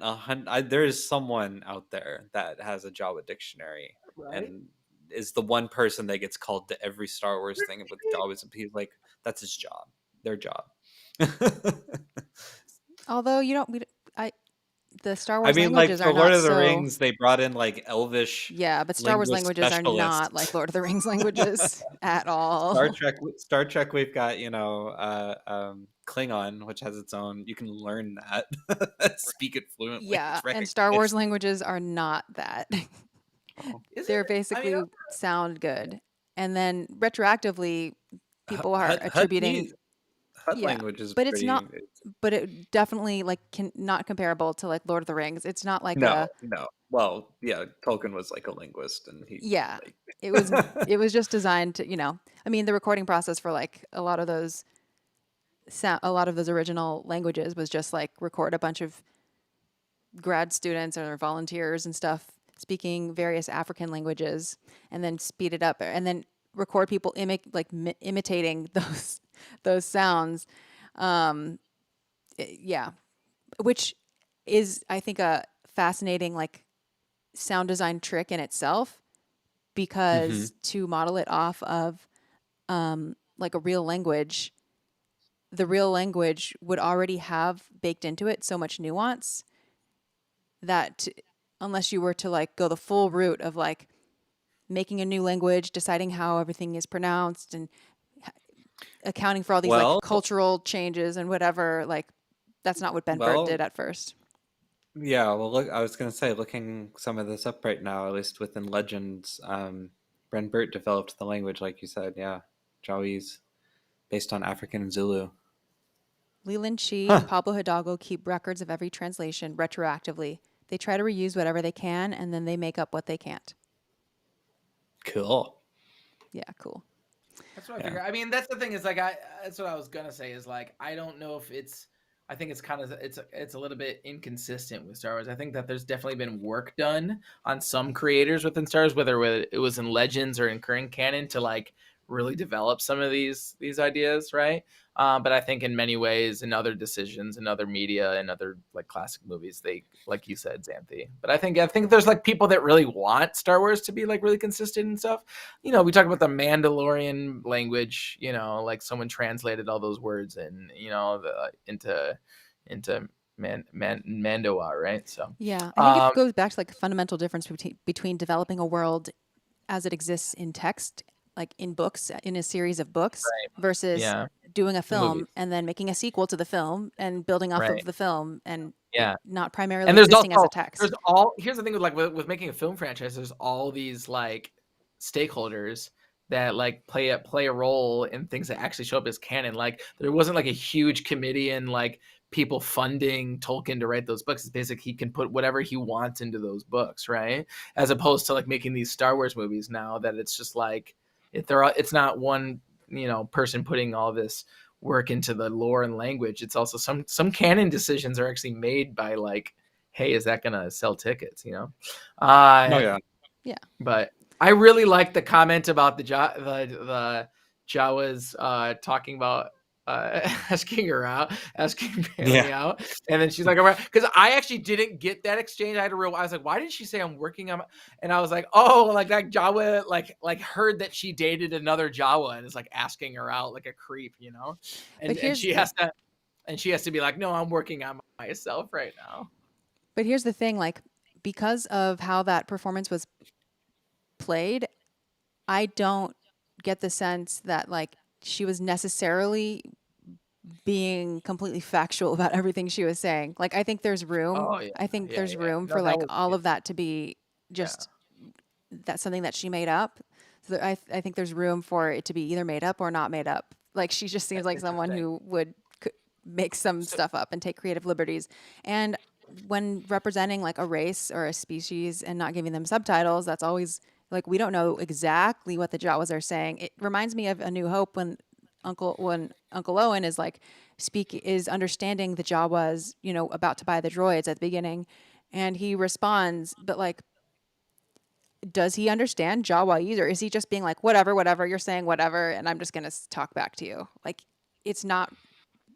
I think we can assume that he probably understands them a little bit, but we are getting it filtered through the humans' reactions. But well, that's also like huge in a lot of Star Wars, that everyone speaks their own language and everyone understands each other and responds in their own language. Like that happened between Greedo and Han. That happened between. But Greedo got subtitles.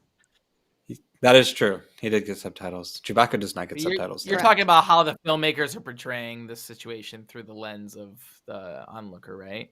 Right, and because we don't have subtitles for the Jawas, we can't prove that they definitely dated. Like, we can only go off of according to Pelly. Here's the other thing about Star Wars, which this is kind of my point last week with the Black Chrysanthemum, right? It's like the way that they write these stories, that like the things that would be completely awful to hear someone say about another human being they get away with it in Star Wars by just attributing it to a species. Is like, can you ever imagine saying what she said about Jawa was like, oh, don't worry, I've dated one of them, so I understand all of them. You know, like, can you imagine saying that about a group of people from an ethnic background or whatever? Like, I can imagine it happening in Star Wars. No, of course you can imagine it happening, but it's a terrible thing to say. You know, like it's a terrible thing to say. Like, hey, I dated one. You think it's ever acceptable to say I've dated a member of this species, therefore I know how to deal with them, like, and I can get something? That's kind of a pretty not very open-minded thing to say about. I think on a spectrum, it like really depends on the context. How about the context that we saw on screen?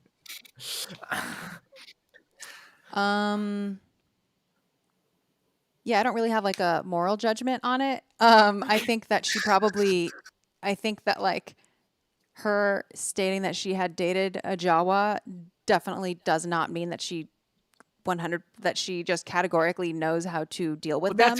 That's why she's saying it. That's why he's like, don't worry, I dated a Jawa. I know what I'm talking about. She says it, right? Right. And I think she's kind of like,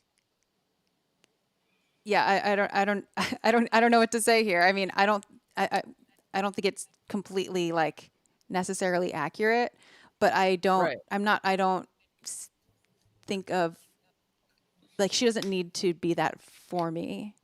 Like, I kind of take it as like, oh, she's doing her. Pelly's being Pelly.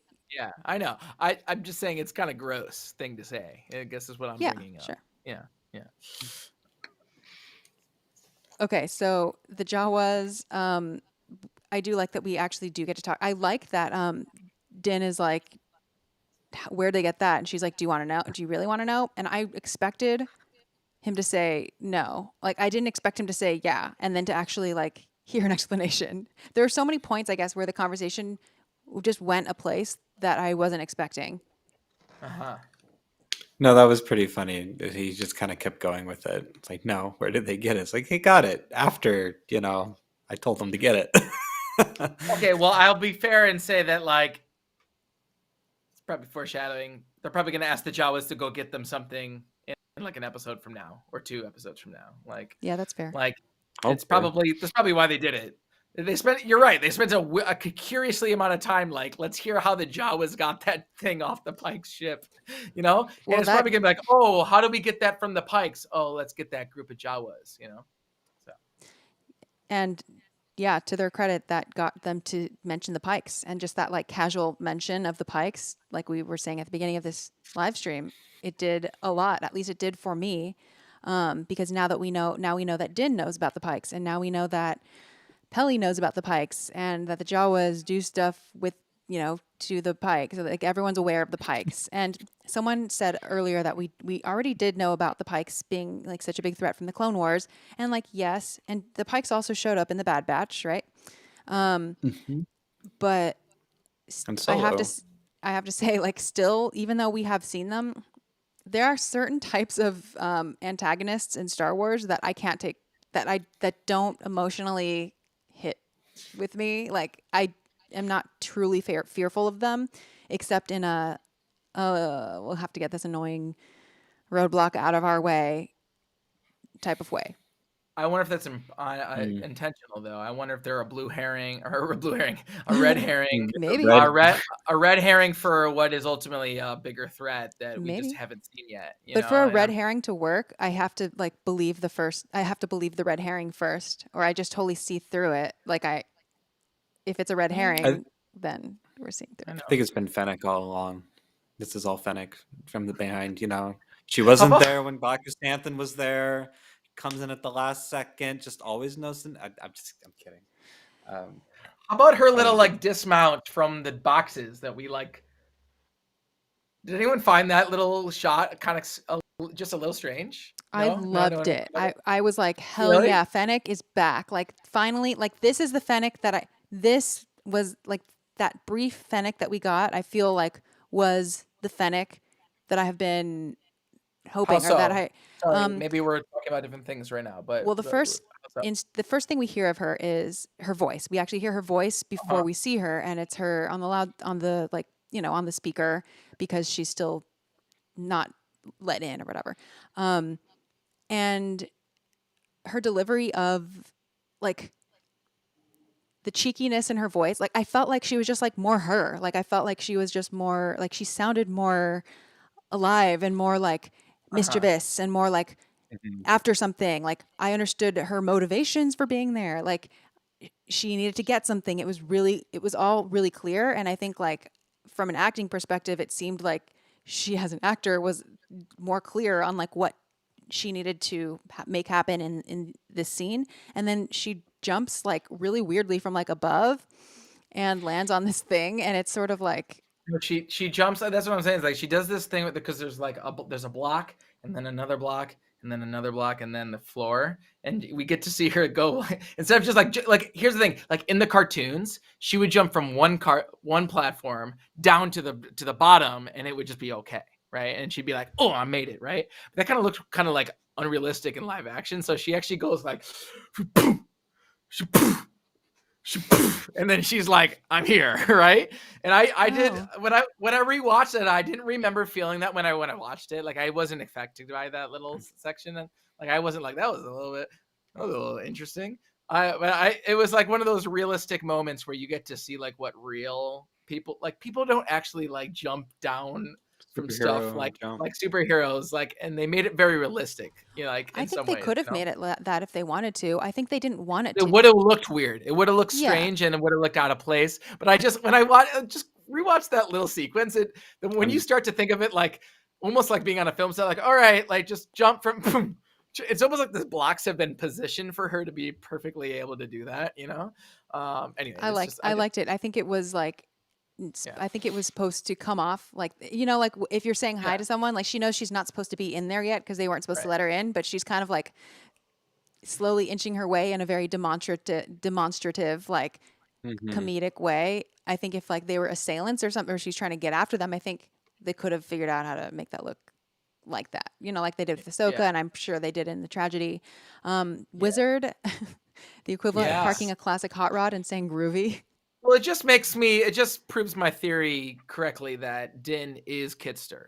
And he's been Kitster this whole time. He's been Kitster this whole time. Wizard. Bye, Auric fans. Wizard. That was Wizard, yeah, Annie. That was such a cool. I agree, because it's like a date. It's like you're saying, like Auric is like saying it's like a dated thing to say, right?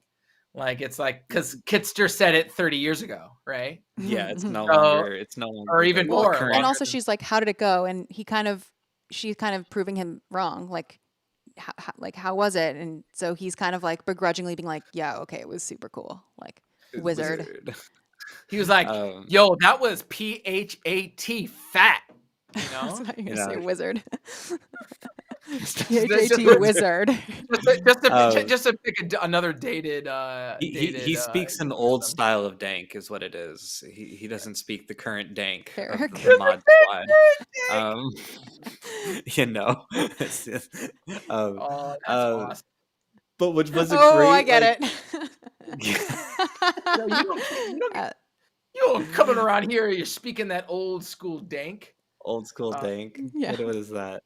I love also all the other like little weird slangs he said. Like, how's it ride? Like a gonks, like a gonks, gomps, or whatever it was. A gonks. Yeah, they mentioned fathiers, which is really cool. Right? I love how they brought in like sort of things that weren't cool to everyone in all of the eras and put them all in this episode, but made Mando say them, and so or made it in a scene with Mando, and somehow everyone knows it kind of validates all of those concepts. Oh my god, I never even considered that. Oh, that was like the first thing I thought. I was like, that's funny because people hate Fathier, or people hate The Last Jedi. But the fact that like it is part of this, and so I think a lot of people will like this episode and have to acknowledge that line happened. Same with Wizard. Same with yes. That's really funny. Yeah. Yeah, there are a lot of Make Mando say it. I wrote in my notes. Make Mando say it, and it'll be validated. It'll be cool. Right. I am the best way to make fetch happen is to have Mando say it. What if next episode Mando looks at the camera and he goes, "I loved The Last Jedi."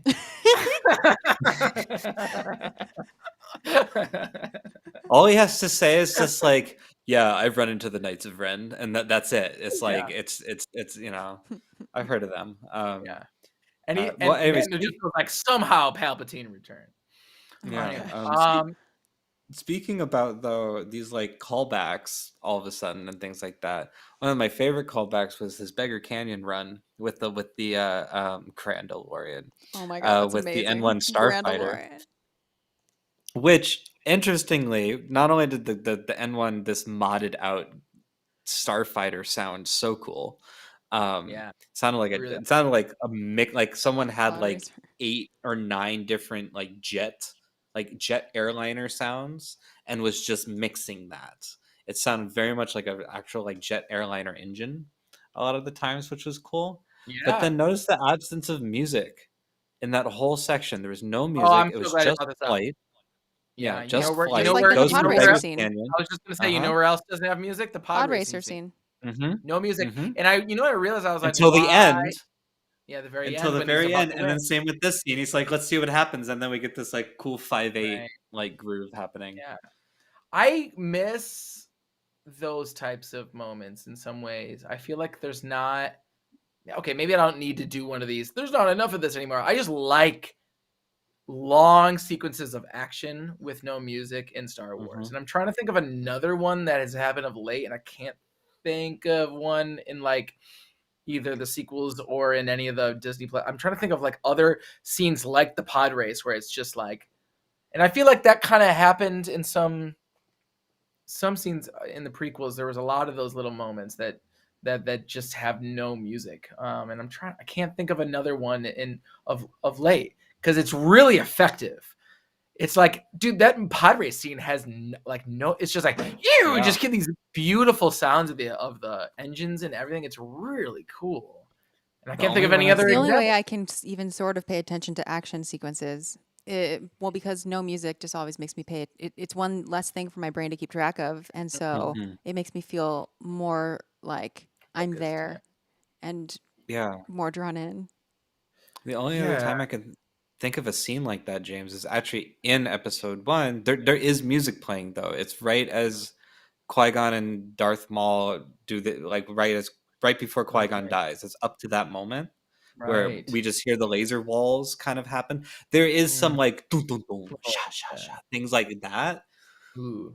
But it's very sparse up until he gets. In general, the original trilogy and maybe the first 6 or maybe more too. I don't know. There's very little music during most like lightsaber battles. That is true. Right. It's like Right. no music.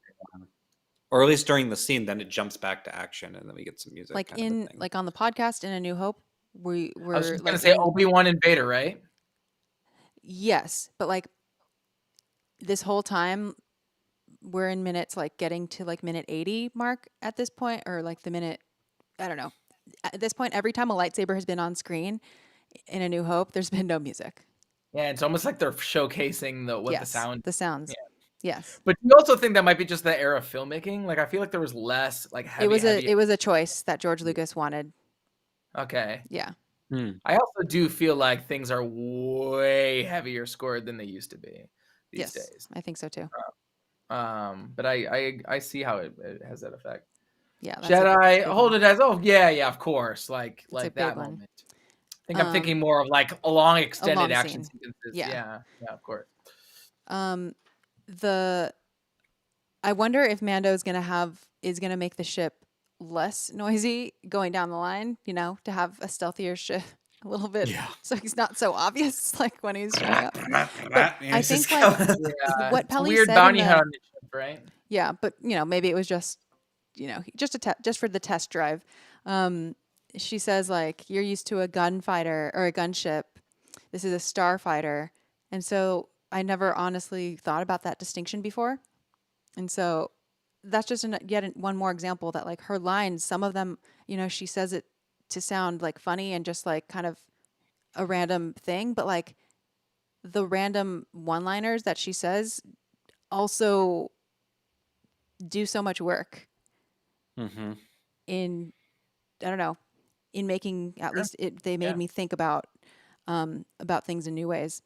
Like I don't think anyone's really in like diegetically in Star Wars talked about gunships versus starfighters, like, you know, shopping for new ships or whatever. We usually just see like a character and the type of ship that they have and the same type of ship that they always fly, you know? Not on screen. Like we get that stuff in like the Yeah. books and stuff, you know, like, or the video games, but Yeah. not like we never get to see this kind of stuff on screen. It's awesome. So. And what's interesting is And that getting to he's see gonna, him he's fly gonna, shitty. yeah. Right. And then how he's gonna, if he's taking this ship, he goes from like kind of something that he can live in to something he can't really move in, Right. which is And this, interesting. which So is I'm like, curious if he's go ahead, Justin. gonna also get something else. I'm also, you know, secretly hoping, like I'm sure many people are. I don't read a whole lot of like articles and stuff before this show because because I know you both do things like that. I So I don't. like No. I do. don't. no. I do. It's James. I know James does. So like when I like come up with, sometimes I'm like, I haven't followed anybody yet, like and their plot lines, but is anyone hoping for like the little, like we get a shot with like Mando and then Grogu in like the little extra hollowed out pod? I think that's the. On I the- think don't that's know. why I don't they want made that. I hope But so. I think I it hope will so. happen. No, Well, I I want it think for my. you better get I ready want it for for it my because the that's- child within me. The child within me wants it. You And better then get with ready for that because that is why they've made that. with Grogu with little chainmail and everything and a little sword and like lightsaber kind of a thing. It's gonna be cute. I can't wait. 100% going to happen. I will. I don't know. I'll like tattoo Darth Maul's like face No. on my face forever No, if she no. does. You've already got it. You know. It just You're seems already really taking us to really unsafe Disneyland, out right? there.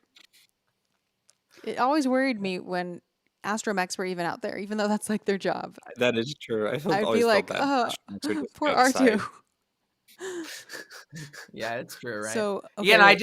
rewatched the Phantom Menace where like it gets like like R2 gets yanked from underneath into that spot, and I'm just thinking about Grogu getting like into that spot. He can Grogu can force himself up there, like hover Yeah, he himself up can. there.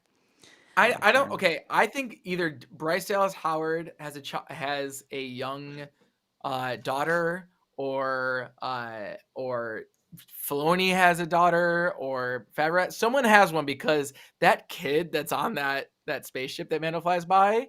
If anyone else is in education or hangs out with like, you know, I teach kids all the time, so like the pink boots. I don't know how they nailed the Star Wars. Like every kid has like these like pink furry like weirdo, like the types of like footwear that children wear is hilarious and ridiculous. And this, did you see that like little what's his name? What's the race of Greedo? Rodian. The little Rodian kid that has those like kid boots on. It's so accurate to like anytime you're like, you know, like you see like kids in school or whatever, they're always wearing these like goofy furry boots. I was like, that's hilarious.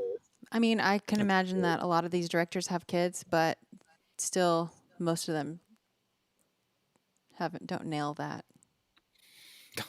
So. Oh, you mean like what children are like or anything like that you're talking about? Or like how they talk like that? Is that what you're saying? What are you saying that they don't nail? Capturing like the magic of children or whatever.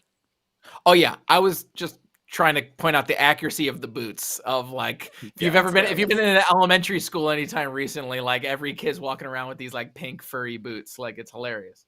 That's funny. Like, yeah. So I was just like, that's pretty accurate. I just had during that scene, I just had the meme of like, you know, mommy, look over there. It's like, no, don't look at them. I don't want you to get influenced, you know, kind of thing. And it's just the little kid just turns around with like a Mandalorian helmet and just like, I want to be one of them now. Yo, this show is really pulling, what's the word? Like putting in some work on like fleshing out the public transportation situation going on in Star Wars. You know, we're getting a lot of like insight to traveling by public transportation. Yeah, know? Which Star Wars has been doing. I mean, sorry, Star Tours. Oh, that's true, right? Yeah. A lot of this reminded me of Star Tours. I mean, of course, and Rex is from Star Tours, and like Justin, you know, like you can see the baggage claim in the Star Mhm. Tours line, and you can see like Yeah. the aliens walking by. Yeah, And all that, and all the luggage through the X-ray and yeah, stuff like that. yeah. Yeah, I love to that's just like, even when I'm not going on the ride, just because you can see it from like the shop too. You can just look and Mhm. see like the aliens getting X-rayed and whatever. Yeah, It's a fun one. that's pretty fun. Yeah. So Which we is so got some. funny. Oh, Yeah, sorry. Go we ahead. got some I was just gonna, Mandalorian. I was just gonna point out real quick that like Star Tours, I remember way back in the day, like seeing Star Tours and being like, oh, why don't we ever see these like what's the word, banal, just kind of like daily life, slice of life stuff in Star Wars, and we get to see it on the Star Tours ride, and it was like I found that so fascinating as a kid because we never get to see that. It's Mhm. always so. And now in these shows, we're kind of getting a little bit of that, which is kind of fun. Like Star Tours was the only like actual realistic on-screen adaptation of like something boring in Star Wars, Yeah, you for those who know. don't know, I'm sure, though I'm sure most people here know, Star Tours, like the ride at Disneyland and probably also at Disney World. Yeah, it's at Disney World. Yeah, Yeah, it's kind I of have set to up. say Disney World has like a almost life-size AT-AT in front of it, and we're in Disney World, which is amazing. Oh wow. Yeah. You can see like when you're in line, it's like flights for Hoth. It's like just Yeah. really mundane. Yeah, Like, yeah. Yeah. Or visit Endor, your next vacation to Yeah, Yeah. they take. got like they have There's like little travel things posters like on it. yeah, Pretty fun. Now we're like getting that on screen. It's like pretty funny. yeah, You know? it's cool. So we did get a lot of the Mandalorian theme, and I thought Mhm. like the solo cello version, as Din was expecting the ship, was very beautiful. Yeah, we never talked about the title. Yeah, the Sequence. crossover. Oh yeah, the little Crossover. crossover. Yeah. Oh yeah. Oh yeah. Yeah. This Book of Boba Fett. We still got the ha. Threw that in there. I Right. think it was like unremarkable because it was so obvious that they fit together, and it wasn't like doing a mashup of two super disparate things. Like, oh my gosh, I wonder how Right. they're going to put Yoda's theme in like Kylo's theme or something. It's sort of like, yeah, they're both kind of, yeah. But I thought it was Yeah. No. cool. Like, I liked it. No. It sounded nice. Was that the first time in any of these episodes that the opening music was just a Yes. little different in some way? Like think not so, yeah. drastically different, but just a little. Because I felt like even some of the harmony was different in this one. Like not just adding the flute. I mean, I gotta go. it felt pretty different. It felt really, really different. James, you look like you're I going to don't say know. something. No, I was gonna say I don't know. Oh. I don't. I Well, Boba and was just Mando's curious. themes, surprise, surprise, they can layer pretty well. Yeah. Yeah. I didn't. You know what? Why didn't I pay attention? Was it an 11 this time around?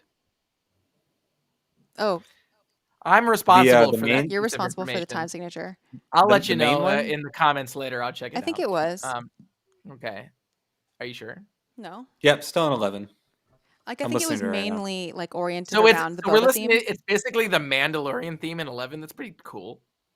Well, it's Boba Fett's theme, and then mainly you just get the Boba's. flute. Yeah, you get the flute over do do do do do like in 11, but But using doesn't it have the the same. synth like the dun, dun, dun, dun, dun, dun, doesn't it have a little of that in there too?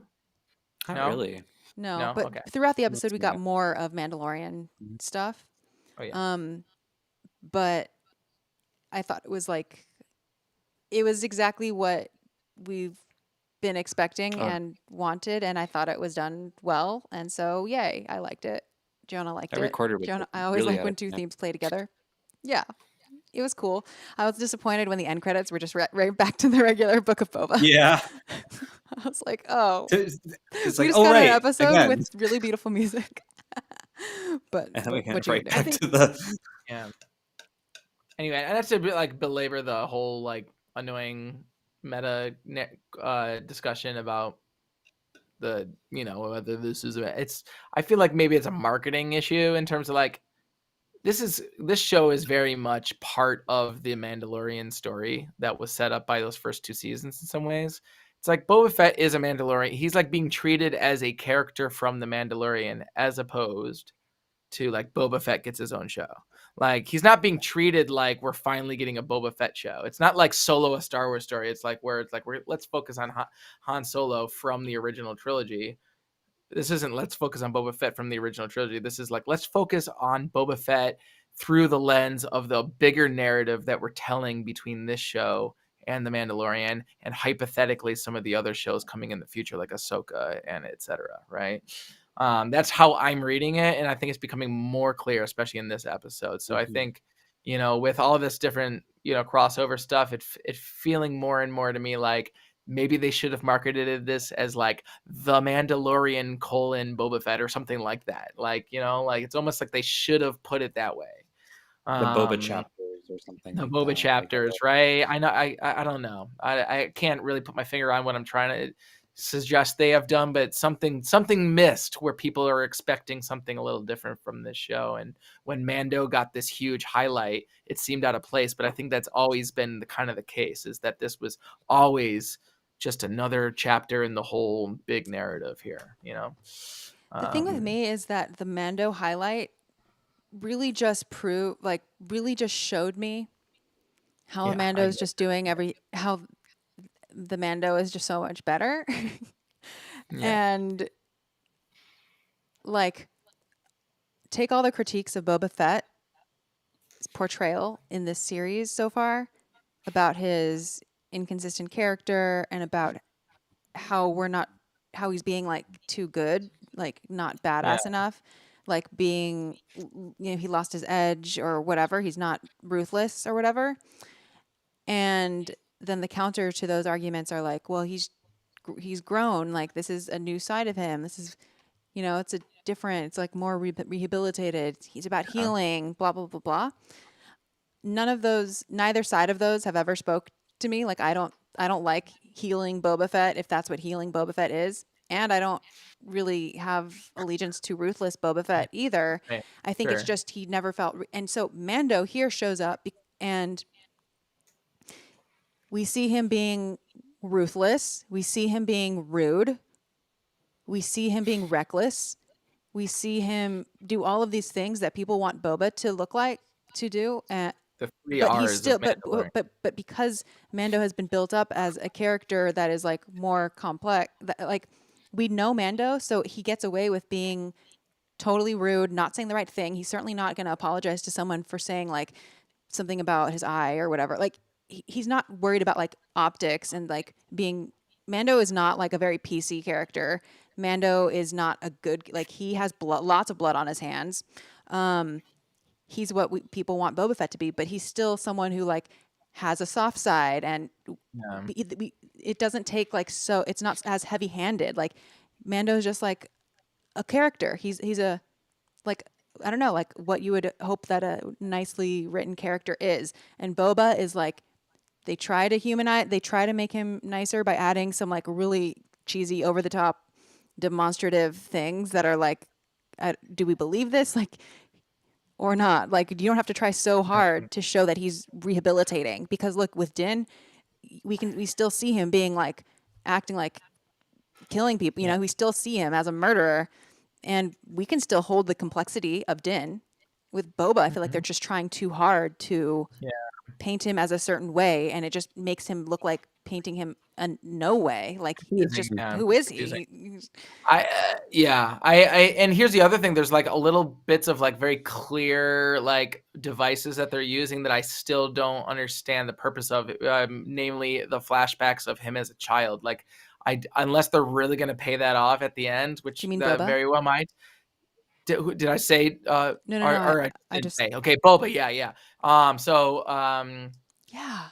So why do we care about him watching his father fly away? Yeah, like, I is don't that just understand to remind the us purpose. to be sympathetic for him. Like, yeah, and I'm wondering if that it will pay off in a more specific way, but I don't understand. Like, it's like, what they could have done, like if they wanted to really show like, hey, Boba's struggling with his new role. Why don't they give us flashbacks of him, of like a different actor looking a little younger, playing like Boba doing what we all expected Boba to do at one point, like a younger actor really kicking Boba butt and showing him in his true form, maybe even working for Jabba at one point, and like showing us that, so that we can be like, oh wow, Boba's really struggling right now, and I feel for him. Look at what he used to be like. In some ways, that's, I guess, what I was pointing to, is like I had to kind of read between the lines. That's kind of what this Din episode is serving for me, because like watching Din do what he's doing is kind of making me feel like, oh, that's what Boba Fett used to do and used to be like. But I had to And like what they go should have shown there. us. I was like, I had to go there myself, as opposed to them just being like, "Here's Daniel Logan kicking some butt in the Boba Fett armor from the original trilogy, and look at how on top of his game Boba used to be. Now watch him now where he's really struggling, right? But we don't see that. We only remember it from other media. So I don't know. So yeah. We don't have anything like we don't have too many specifics to ground the badass Boba in, but with Din we have plenty of specifics. We can just point to this one episode, where he starts and where he ends, where he wants to go visit someone. Like we can see like stats. We have the receipts on Boba but with Boba it's mostly just like we see that he was a kid and struggling. Okay, we've all seen that. Okay, non-specific flashback. Like specific, yes, but I agree with what you're saying, James, is like you're wondering if that will pay off in a specific way. And I think that's like what I'm wondering too, because even though it is a specific formative moment, I guess, it's so generic in a way that unless it pays off specifically, it just feels lazy as a flashback. Yeah. Feels like they were like, well, we can't go shoot more things, but we have all this footage from Attack of the Clones. Why don't we just like use that? Mm-hmm. And then we're supposed to just imagine, based on what we saw in the original trilogy, right, of Boba in his full maybe form. this is just a multiple season show, and maybe we should just like be a little bit more patient, Yeah, be more patient with the flashback. More patient. And maybe season 2 is where they'll flesh them out. I don't know. I got a feeling like. I feel like the ratings aren't like awesome for this show in terms of streaming stats, and I hope that it gets a season 2.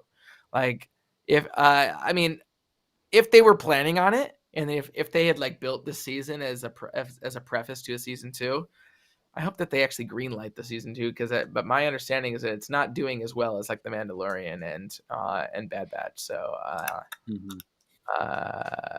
hopefully some plans haven't been changed, put it that way.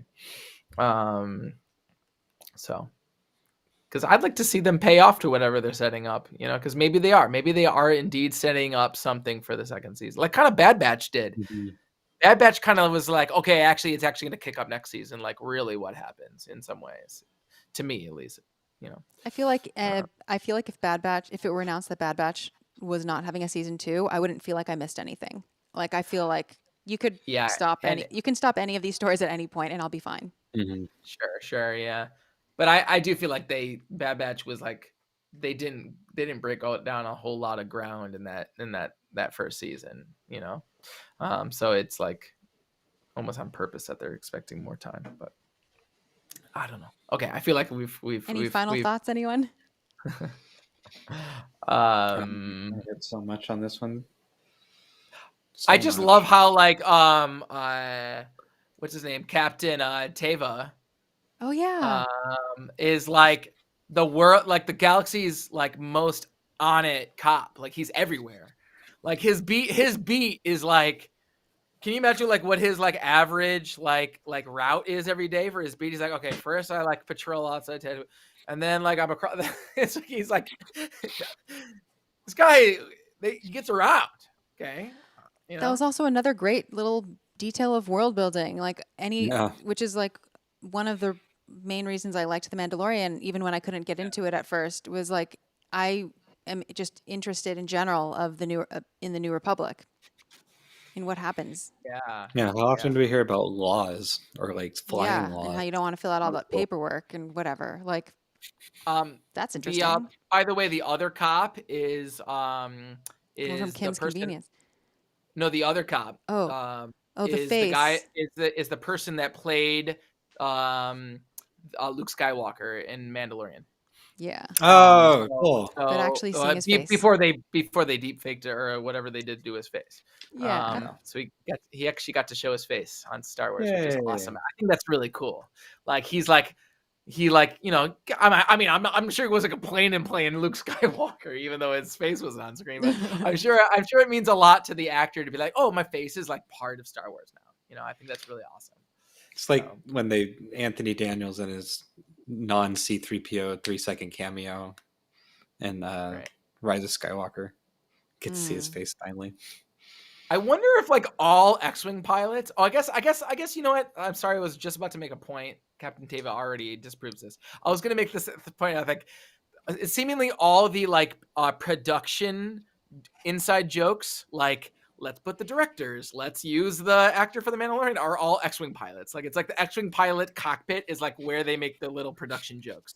It's like from now on, anytime they want an X-Wing pilot, like who else can we like bring it? Like hi, craft services, and random get aliens over here and like what'd you say? In what? Random aliens. And random aliens, yeah. Random aliens, yeah, sure, yeah. It's kind of funny though that the X-Wing pilot is like this running joke of like who will show up in that cockpit,